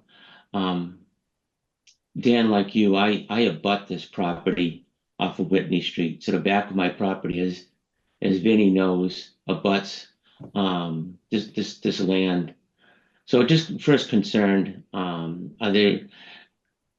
electric bikes allowed over here on Edmund Hill? And will this promote that? Yes, there are no signs out there to say it. And when I had a question about that about maybe a year ago, and there was a question, it's an e-bike. I checked the bylaw, the regulations, or I guess it's a policy, the conservation's policy, it says no motorized vehicles. Okay. And electric is motorized. It's an electric motor. So I'm not sure how that gets interpreted, because when I checked with the Trails Committee, they didn't feel the impacts from an electric, one of those small electric bikes, is what they were anticipating or concerned with when they said they didn't want motorized bikes. They were more considering like the dirt bikes and the gas-powered, louder engines. Okay. So that is yet to be discussed, I think. Yeah. And Dan, just to let you know, I use that white trail along next to the switchbacks for cross-country skiing downhill. So it's part of one of the few trails when you're coming from the senior center back towards my area on Whitney Street, that it's a good downhill as you're headed, I'll call it south. So we'd hate to see that trail get discontinued, but I understand about the switchbacks. And I look at some of those bikes, the wheelbase on those bikes are pretty wide. Yeah. I'd be concerned about erosion immensely, because just the wheelbase width on those tires and the erosion that would occur from those bikes. Okay, thank you for bringing me in. Interesting. No worries, John. Thank you. I'm gonna send you back now. Yeah. Okay. Let's see, how do I do that? Oh, I think Kaylee jumped in there. Okay, so when you get some feedback to bring back to Brian. Can I just add to that too, real quick? Is it Sure. the proposed relocation of the Goldfinch, is that for the adaptive use as well? Or are we doing that for some other reason? I think that might be adaptive reuse, but it could also just be improvement, because that's a pretty rough trail. And Dan, have you walked the Goldfinch much? Yeah, I walk it all the time. It's very rocky. So I don't know what the goal is, just to make it I mean, it's walkable. It's just, you're in New England, so there's rocks everywhere. But I was surprised when I saw that, the re-rock, because there's no obstructions or wetlands or anything that I'm aware of. So he'd have to describe what he's got in mind. Yeah. Okay. Okay, you got enough there? I do. I'm gonna write continuation of my notes here. All right. That covers, I think, most of the four here. We got a couple of COCs. You ready to move on, Vinny? Yes. If you need time, go ahead. I don't want to. No, I'm following along on a different agenda than what you have. I had adjusted the one. So you're in charge. We're doing COCs. I don't see anything. Well, okay. COCs, let's get rid of these two. We have got 11 and 13 Mill Street, a septic repair. Yes, that was a septic system repair from 2022. The work has been done. I could share pictures of it if you wish. I take your word for it. Does anybody else want to see pictures? Nope, I'm good. No, Todd is adamant he doesn't want to see pictures of the septic repair, so fine. Okay. How about 363 Whitney Street? 363 Whitney, same situation. That is, I'm going to stop sharing. I don't know how to go halfway in. 363 Whitney is the same thing, only that was from 15 years ago. The septic system was installed. Someone bought it, moved in. Now they're trying to sell, and they found that they had an order of conditions on the property. I went out and checked. The system looks fine. Everything's stable, but there was dumping in the back area near the wetlands, and I asked them to clean it up before we issued this COC, and they have gone out and cleaned it all up. Great.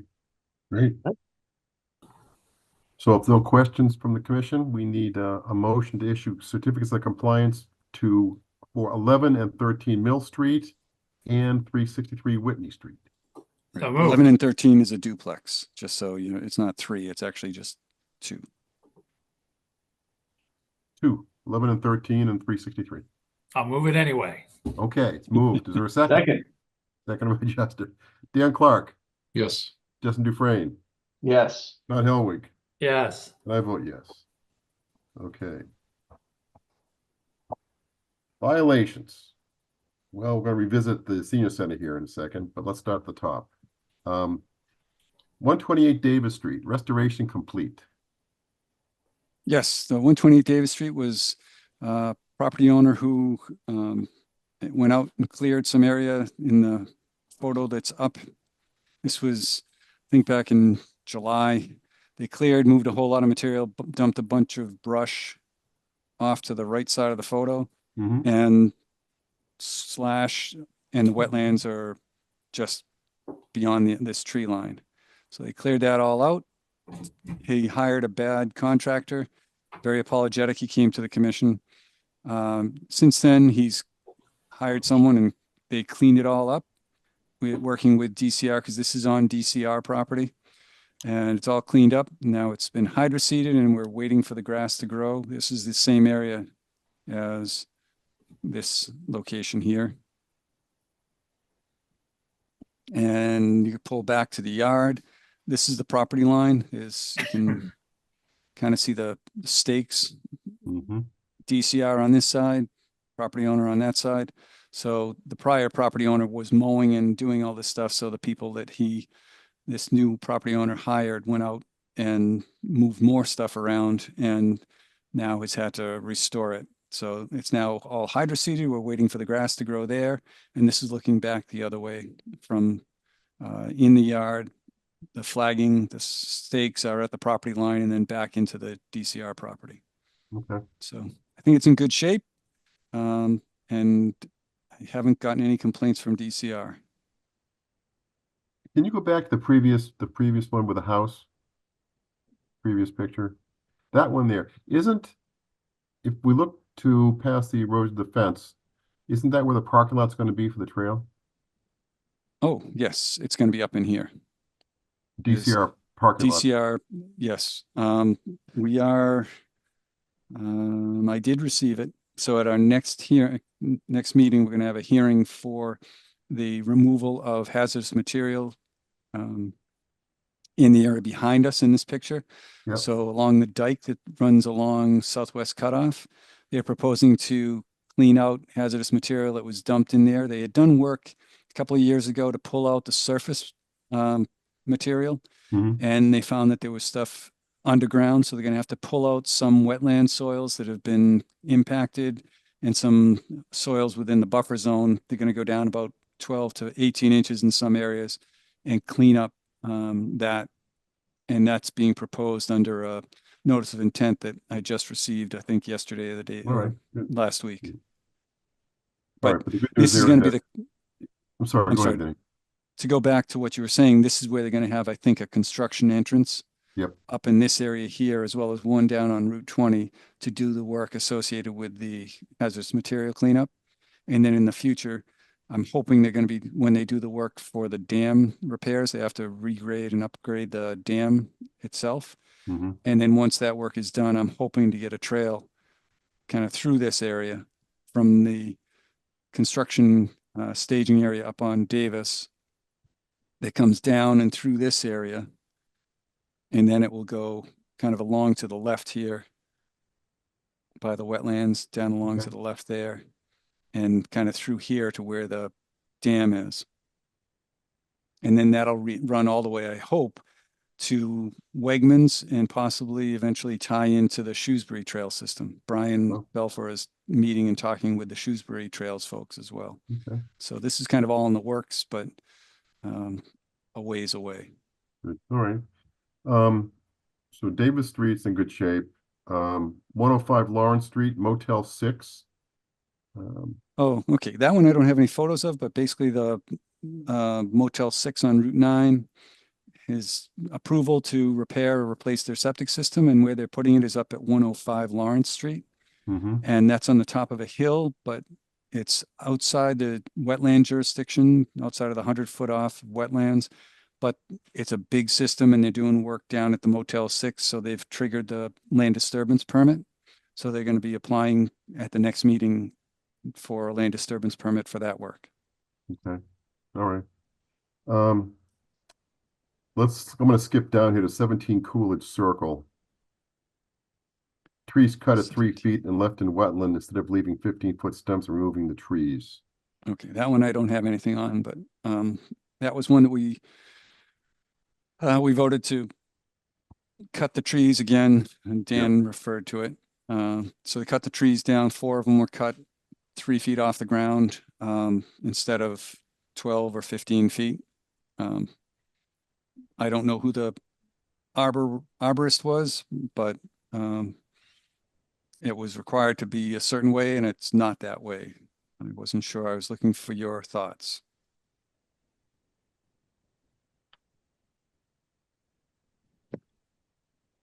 Make them take them out. Take the trees that are the down trees? Yeah. I mean, it's sort of intolerable. Isn't this the second violation for the same site? No, this is not the same. This is a different site. Well, in the past, they might have done something in the past. I haven't looked at that. There was a recent time when they cut the tree all the way down, but that was an error by the estimator, not putting it on the work slip. And that owner, an hour after they cut him down, she was all upset and she contacted me and was worried and responded, I thought, appropriately to really being sad and sorry that she didn't follow the rules. This one, there was no contact. I actually had to go out and check on it. And then I found that I had to walk out in the back to find that the trees were not craned out. So this is different than the one I was thinking about, where it was like in the front and then the woman came before us. This is not that. Correct. Close, isn't it? Yeah. No matter. We don't have a lot of leverage here when I'm looking at it. I mean, the job is done.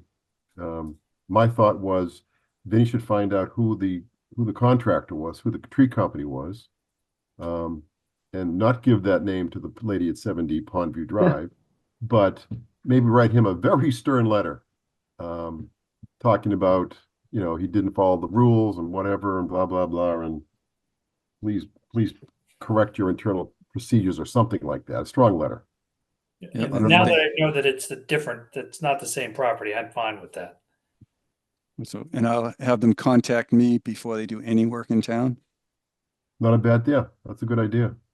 That's their penance. That'll teach them. Well, as far as I could tell, the arborist knew what the restrictions were, but did it anyway. Is that true, Vinny? Is that how you interpret that? That he understood he was supposed to leave them at the right height and he said, I'm not doing that. Well, I believe that's the case. What I was told was that they thought the trees were unsafe. But I mean, they had a crane, so they could have taken off a few of the limbs, but they said it was unsafe. Or the daughter of the owners, when I asked her about it, said that they were aware that it was not done according to the plan, but they said it was a safety issue. But I don't know, when you're taking down these trees, that they could have taken off smaller limbs and done the work that way, as opposed to trying to take it all in one chunk if they were afraid that it was going to crack.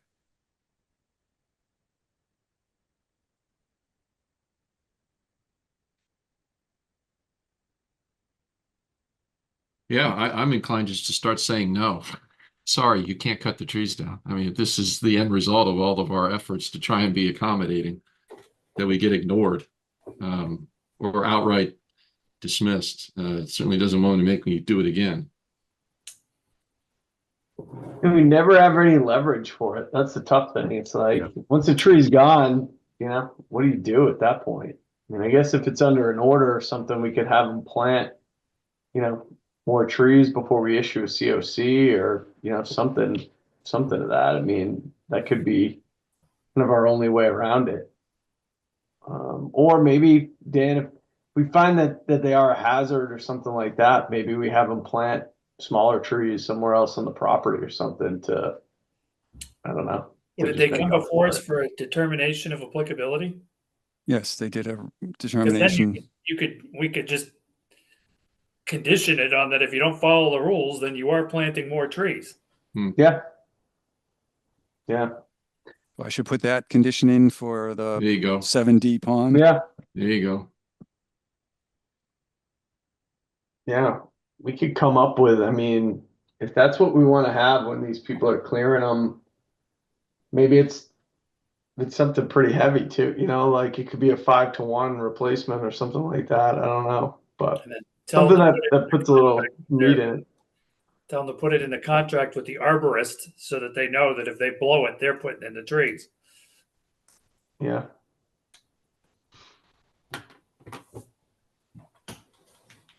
Okay, but in terms of what we have in front of us, there's 17 Coolidge, not much, right? There's not, yeah, it's No.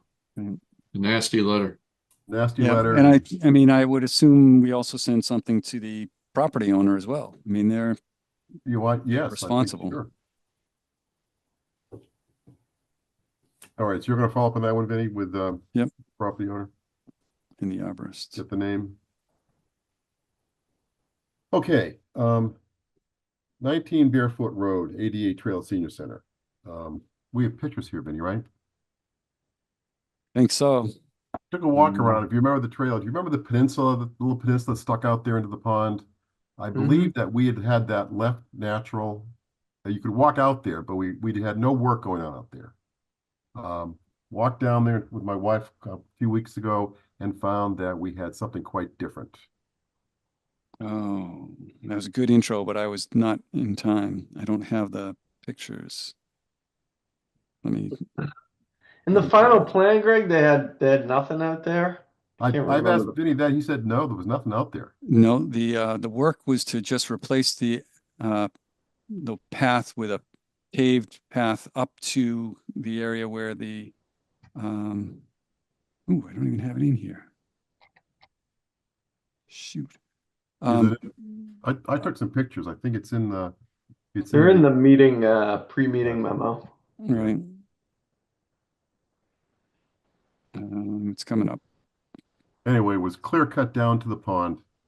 A concrete slab was put in down at the end. And it's been hydroseeded since then. The grass is coming in. Oh, you've seen the grass coming in? Mm-hmm.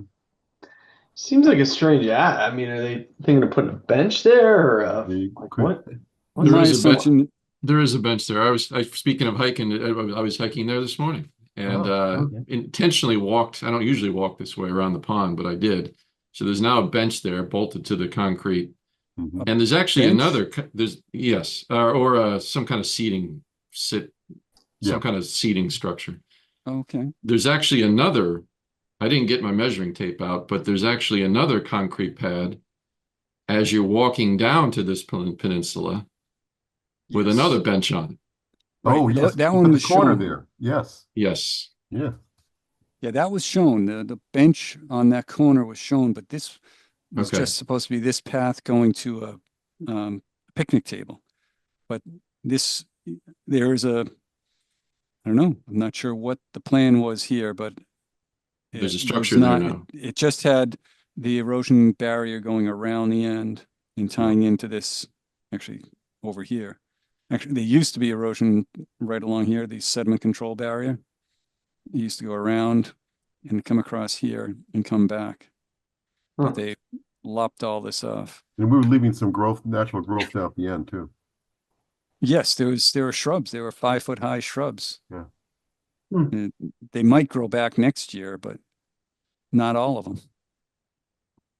I wonder where that direction would come. I mean, I feel like once DPW has a bid or something, they don't typically add things to it unless, somebody's directing them that way. I wonder where this ad was coming from. Well, I have not confirmed just because it's difficult to work with the DPW as a town agency. I still have to work with them. So I have not really asked the question, but I talked to Fred and he thought that it might have been something that his crew did because I have not heard anything from the contractor in months about this. I think the contractor is off the job and he's done. I think this was done by Northborough DPW. But I'm not sure. We met the contractor a couple of times and he seemed like Any Yeah. deviation of the plan, he was going to come to you with that. Yes, and he did in the past, but that's why I believe this was not the contractor. Well, in my mind, that's even more unsettling. That I think I brought this up when we reviewed this project, that if the town doesn't even hold itself to its own standards, then how can we expect the public to follow the same rules? I was waiting for the Dan, I told you so moment. Well, It's arrived. It is deserved. You're right. That's right. All right. So, but where we stood on this was Greg was going to draft a letter to the DPW and ask and have an inquiry and find out what happened. What was the intent? Why was the plan not followed, type of thing? And does anyone have any other suggestions for an approach? I mean, does it make sense to go, do we have a town manager? Does it make sense to go to that person and have it come from the top? We could. Well, I think she could, just although- started today.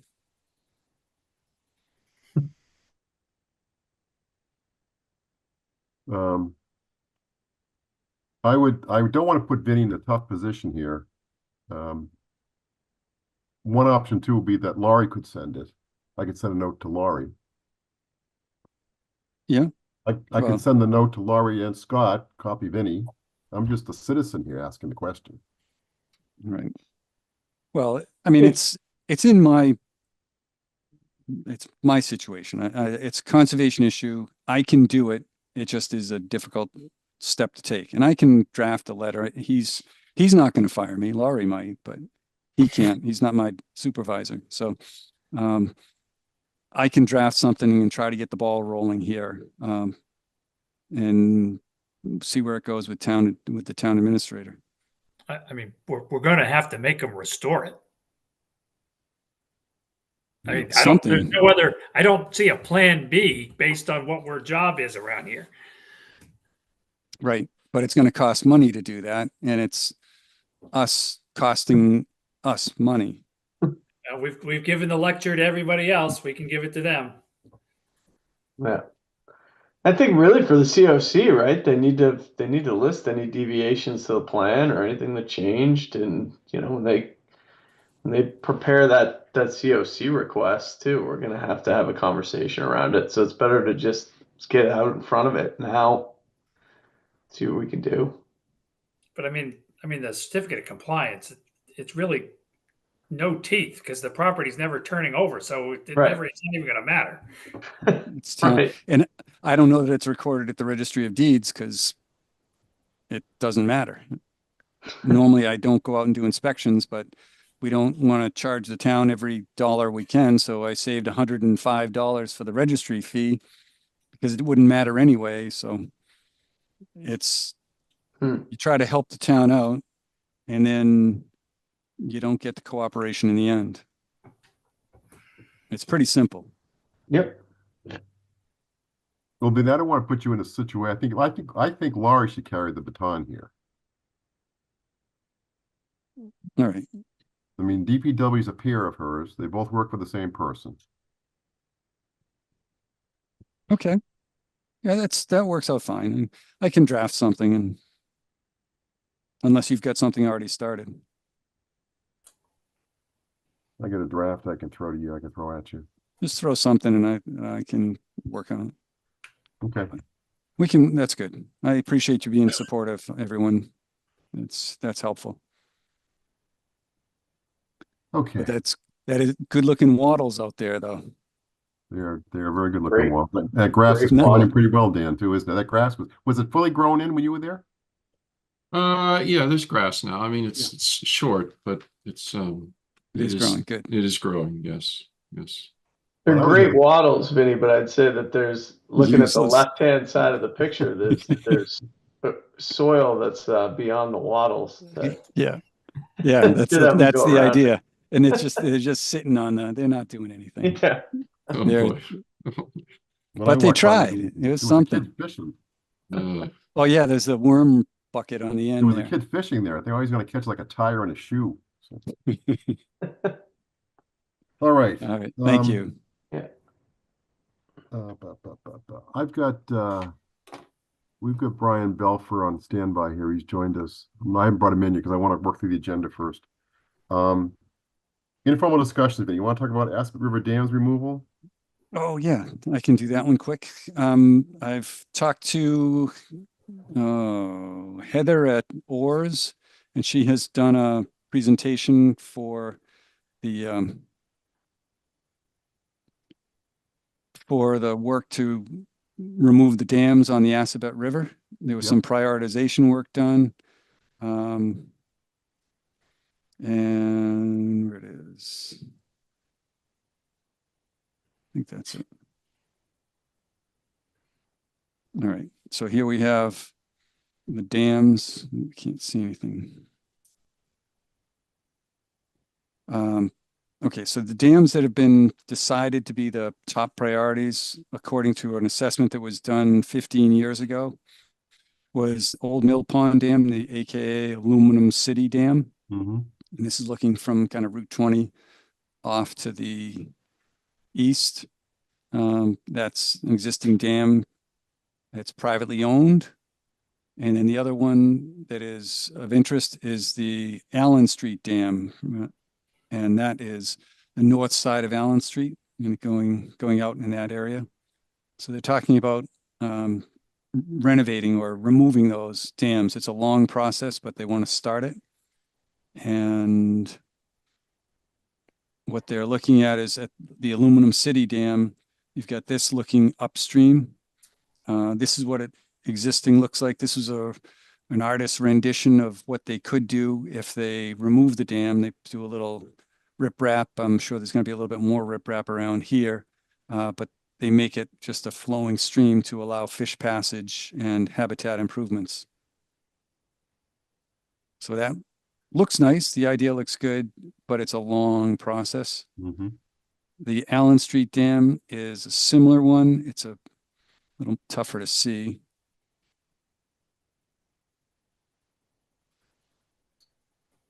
But you've got the current condition where it's all flooded.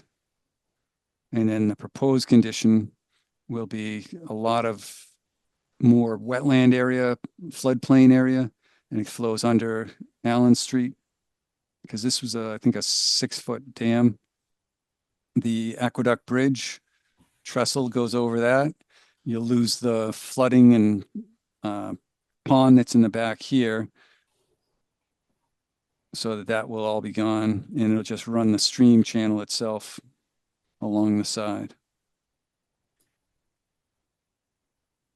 So that's the renditions of what could be done at these areas. But right now, we went through and is that implementation? No, that's the wrong one.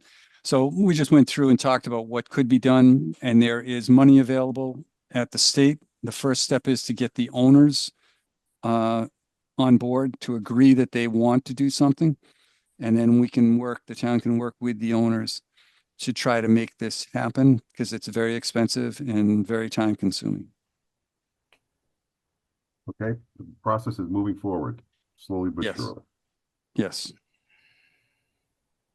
So when the master plan committee says what's going on, you guys have the update. Great.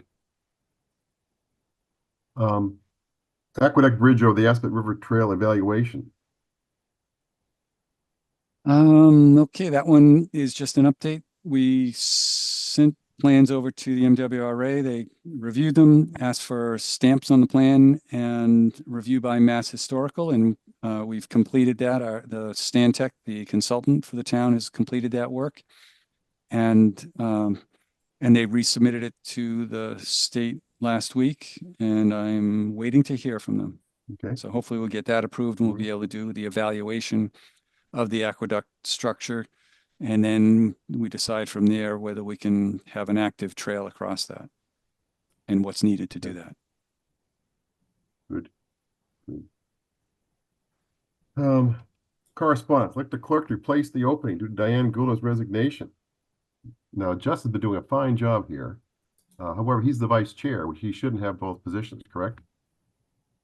Correct. We can't have him controlling everything on the That'd be a commission. lot. Yeah, that would be a lot. Commitment would be straining. That's right. But I still have control over the agenda. That's the power right there. Yeah. Yeah, I wouldn't mess around with the agenda, that's for sure. So it boils down to Todd, Dan, or Kelly, or a new person, which we will have one or two here the next month or so, hopefully. Remind me what the clerk actually does. You read the official notice before the meeting, after I finish my preamble. And I put your name at the bottom of that legal ads. That's it? That's all, that's the extent of. That's it. Sometimes if we only have continuations, there's no reading.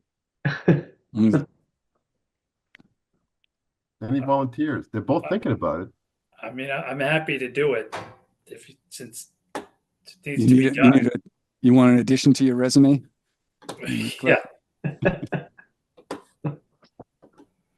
I'm with Todd. If he wants it, he seems to want it, so I'm going to let him take it. But I'm happy to step up too. If we need a vote on this one. Oh, we do. Well, oh. There's always, I don't know how we're going to do that because Todd usually makes all the motions. So I don't know how we're going to get this going. Well, there's also a third alternative here, which is Kelly's not here. There you go. Well, does it need to be filled immediately, or should we wait for our new members and maybe one of them wants to? Does it need to be? No. It's one of those situations where in the legal ads, I put my name on the legal ads this month, but it's supposed to be the clerk. So it's tell the next person that we hire that they're going to be the clerk, and that's what they have to do. Comes with that paycheck, right? Yeah. We hire them.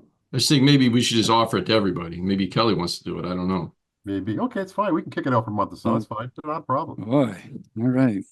Not a problem. Okay, continuation on the correspondence. All right, we have Brian Belfer here. I'm going to bring him in to talk about Edmund Hill. Oh, good.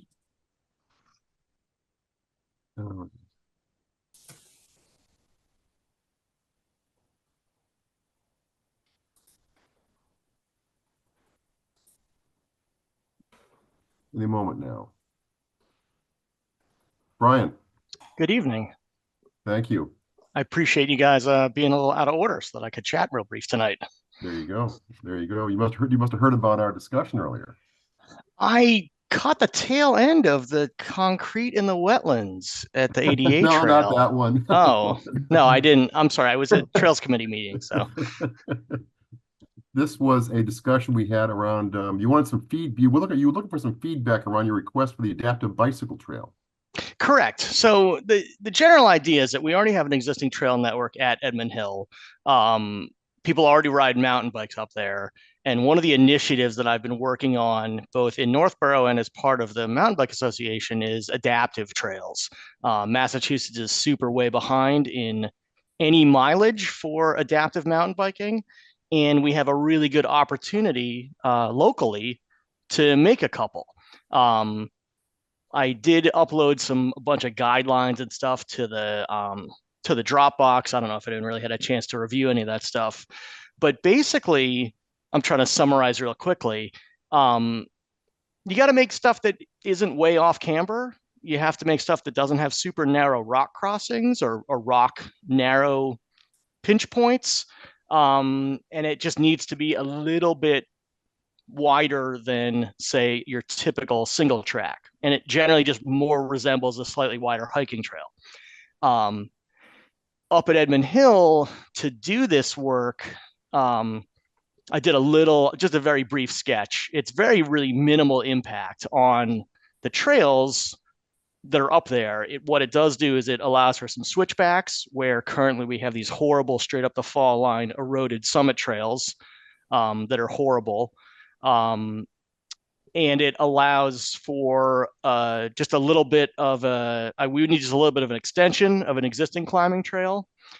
And that's the That's the basic idea. And so, again, I'm sorry to rush through it. I wasn't sure if anyone read any of the stuff beforehand. Okay. We had quite a bit of discussion on it. I think one of the questions was, Todd, I don't want to take it out of your mouth, words out of your mouth, but was why not just get rid of some of the existing trails and go with the proposed extensions only? Oh, I would love to be able to close the Summit Trail. I mean, nothing would make me happier than to just keep people off of that completely. And we could try to close it, but we have people who are pretty aggressively just want to hike to the top of the hill. And we could close the trail, we could block it off.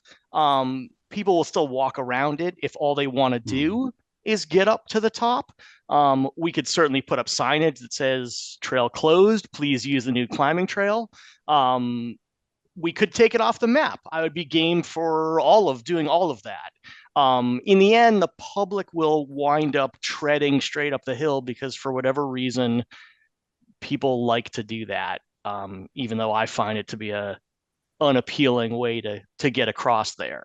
But yes, we could definitely close as much as we could as a trails committee, close off some of the terrible trail. Okay. Todd, does that cover your statement, or you had to add to that? No, that was it. But also the other issue was over on the Goldfinch route, why we were doing that. There's a segment of the Goldfinch Trail that is like completely boulder strewn. I meant to take some pictures of it.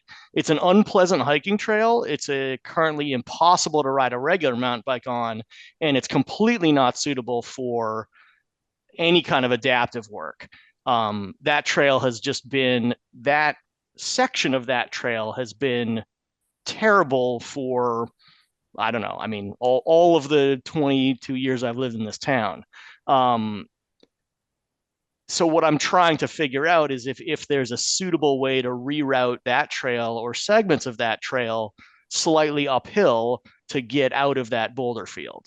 In which case we would absolutely just close the old trail and effectively just move the trail uphill a little bit.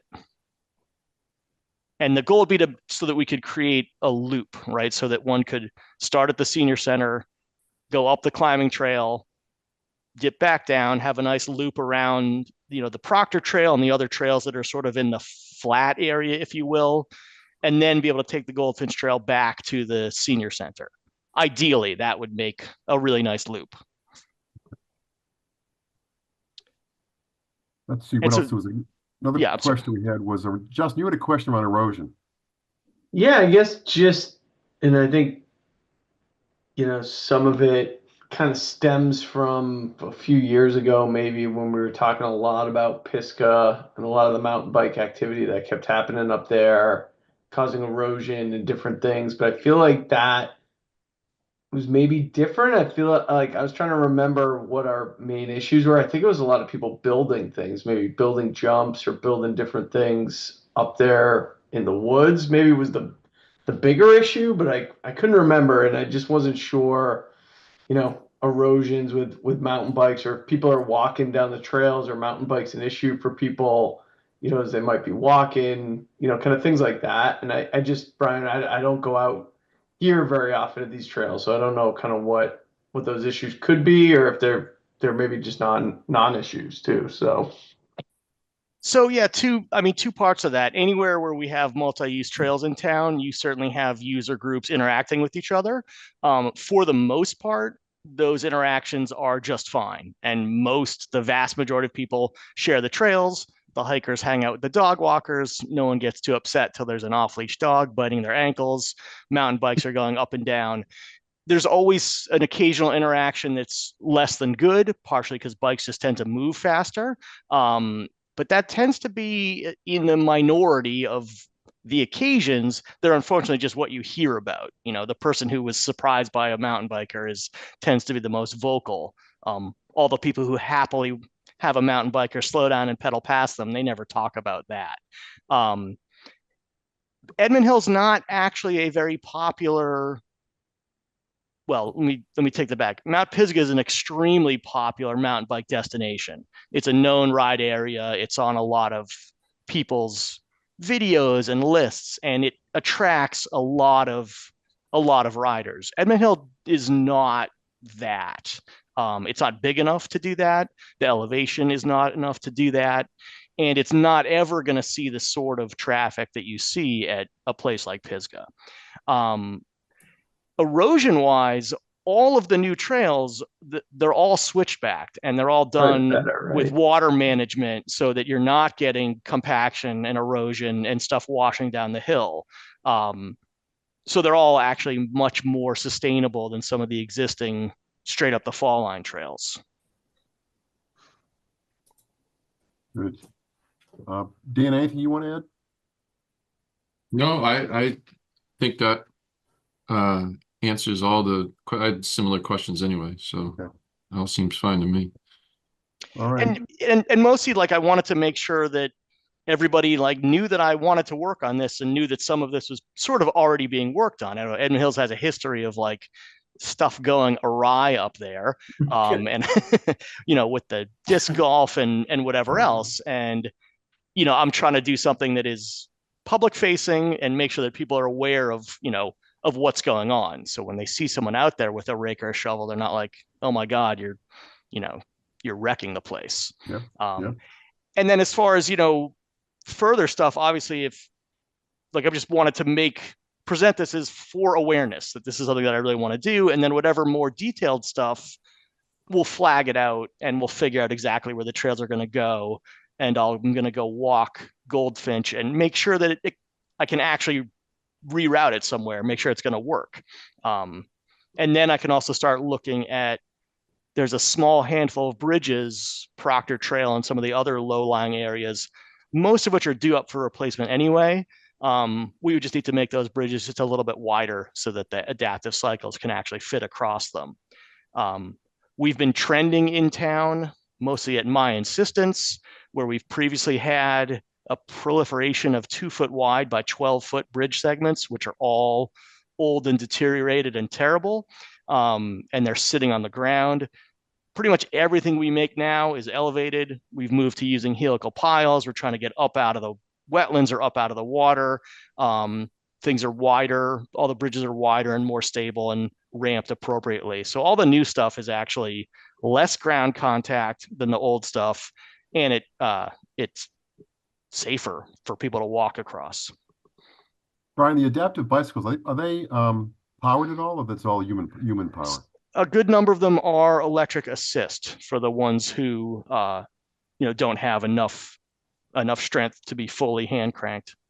Okay. Good. All right. There was one other question that was raised that I had in my notes was the idea of e-bikes. E-bikes and assisted. Yeah. How do those kind of match into the policies for the trails? Are they allowed? No motors? What's the story?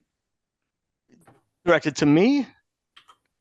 I think so, yes. Yeah. So does the Trails Committee, I think the Trails Committee supports it. I just want to try to get everybody on the same page. So class 1 e-bikes, which is a pedal assist, no throttle, they're speed limited, it's the fastest growing segment in the mountain bike world.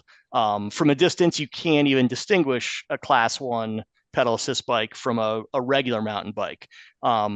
Those are generally widely accepted for trail use everywhere. I believe Dan could tell me, but I think DCR is now okay with e-bikes on some number of their trails as long as they're class 1.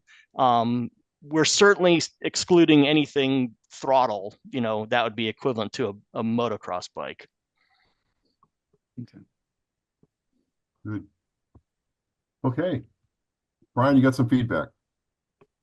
Yeah. Thank you. Sure. Super, super. All right, we are good. Brian, we can drop you for now. You can go and have dinner or whatever you're going to do.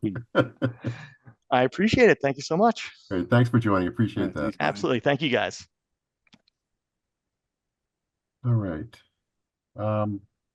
That concludes our information here. We have the next meeting for the 18th of November. Anybody not going to be around that we know of? Review, Kelly be back. We do have a couple of candidates, so we're trying to get the interview committee together to actually do it. So sent a note today, Vinny. I heard back from Diana Wackel too. You did, yes. So she said, when Angie's come back, she'll work it. So another week, but. Right, Angie's away this week, right? Yeah, yeah, so. What do anything you know there's going to be, DCR is coming in front of us with the yes, for the hazmat cleanup. Yeah. Yep, hazmat cleanup. And then there was one more that I said, the land disturbance permit for the Motel 6. Right. Try to get get a nice hotel or something down there in place once they get a septic system. That's been the holdback. And 329 Crawford. That's continued, yes. Right. Okay, not too bad. Yeah, you guys were very productive. It's good. All right. Anybody have anything before we leave? No? Everything's good? All right, we need a motion to adjourn. I'll let somebody else do that. So moved. Second. Okay. Roll call vote. Dan Clark. Yes. Justin Dufresne. Yes. Todd Helwig. Yes. I vote yes. Vinny, thanks to you. Thank you, Kaylee, for your help. I know you jumped in there tonight a few times. I appreciate it. Anytime, you're welcome. All right, Okay. have a good night. All right, everyone. Take care, See you. everyone.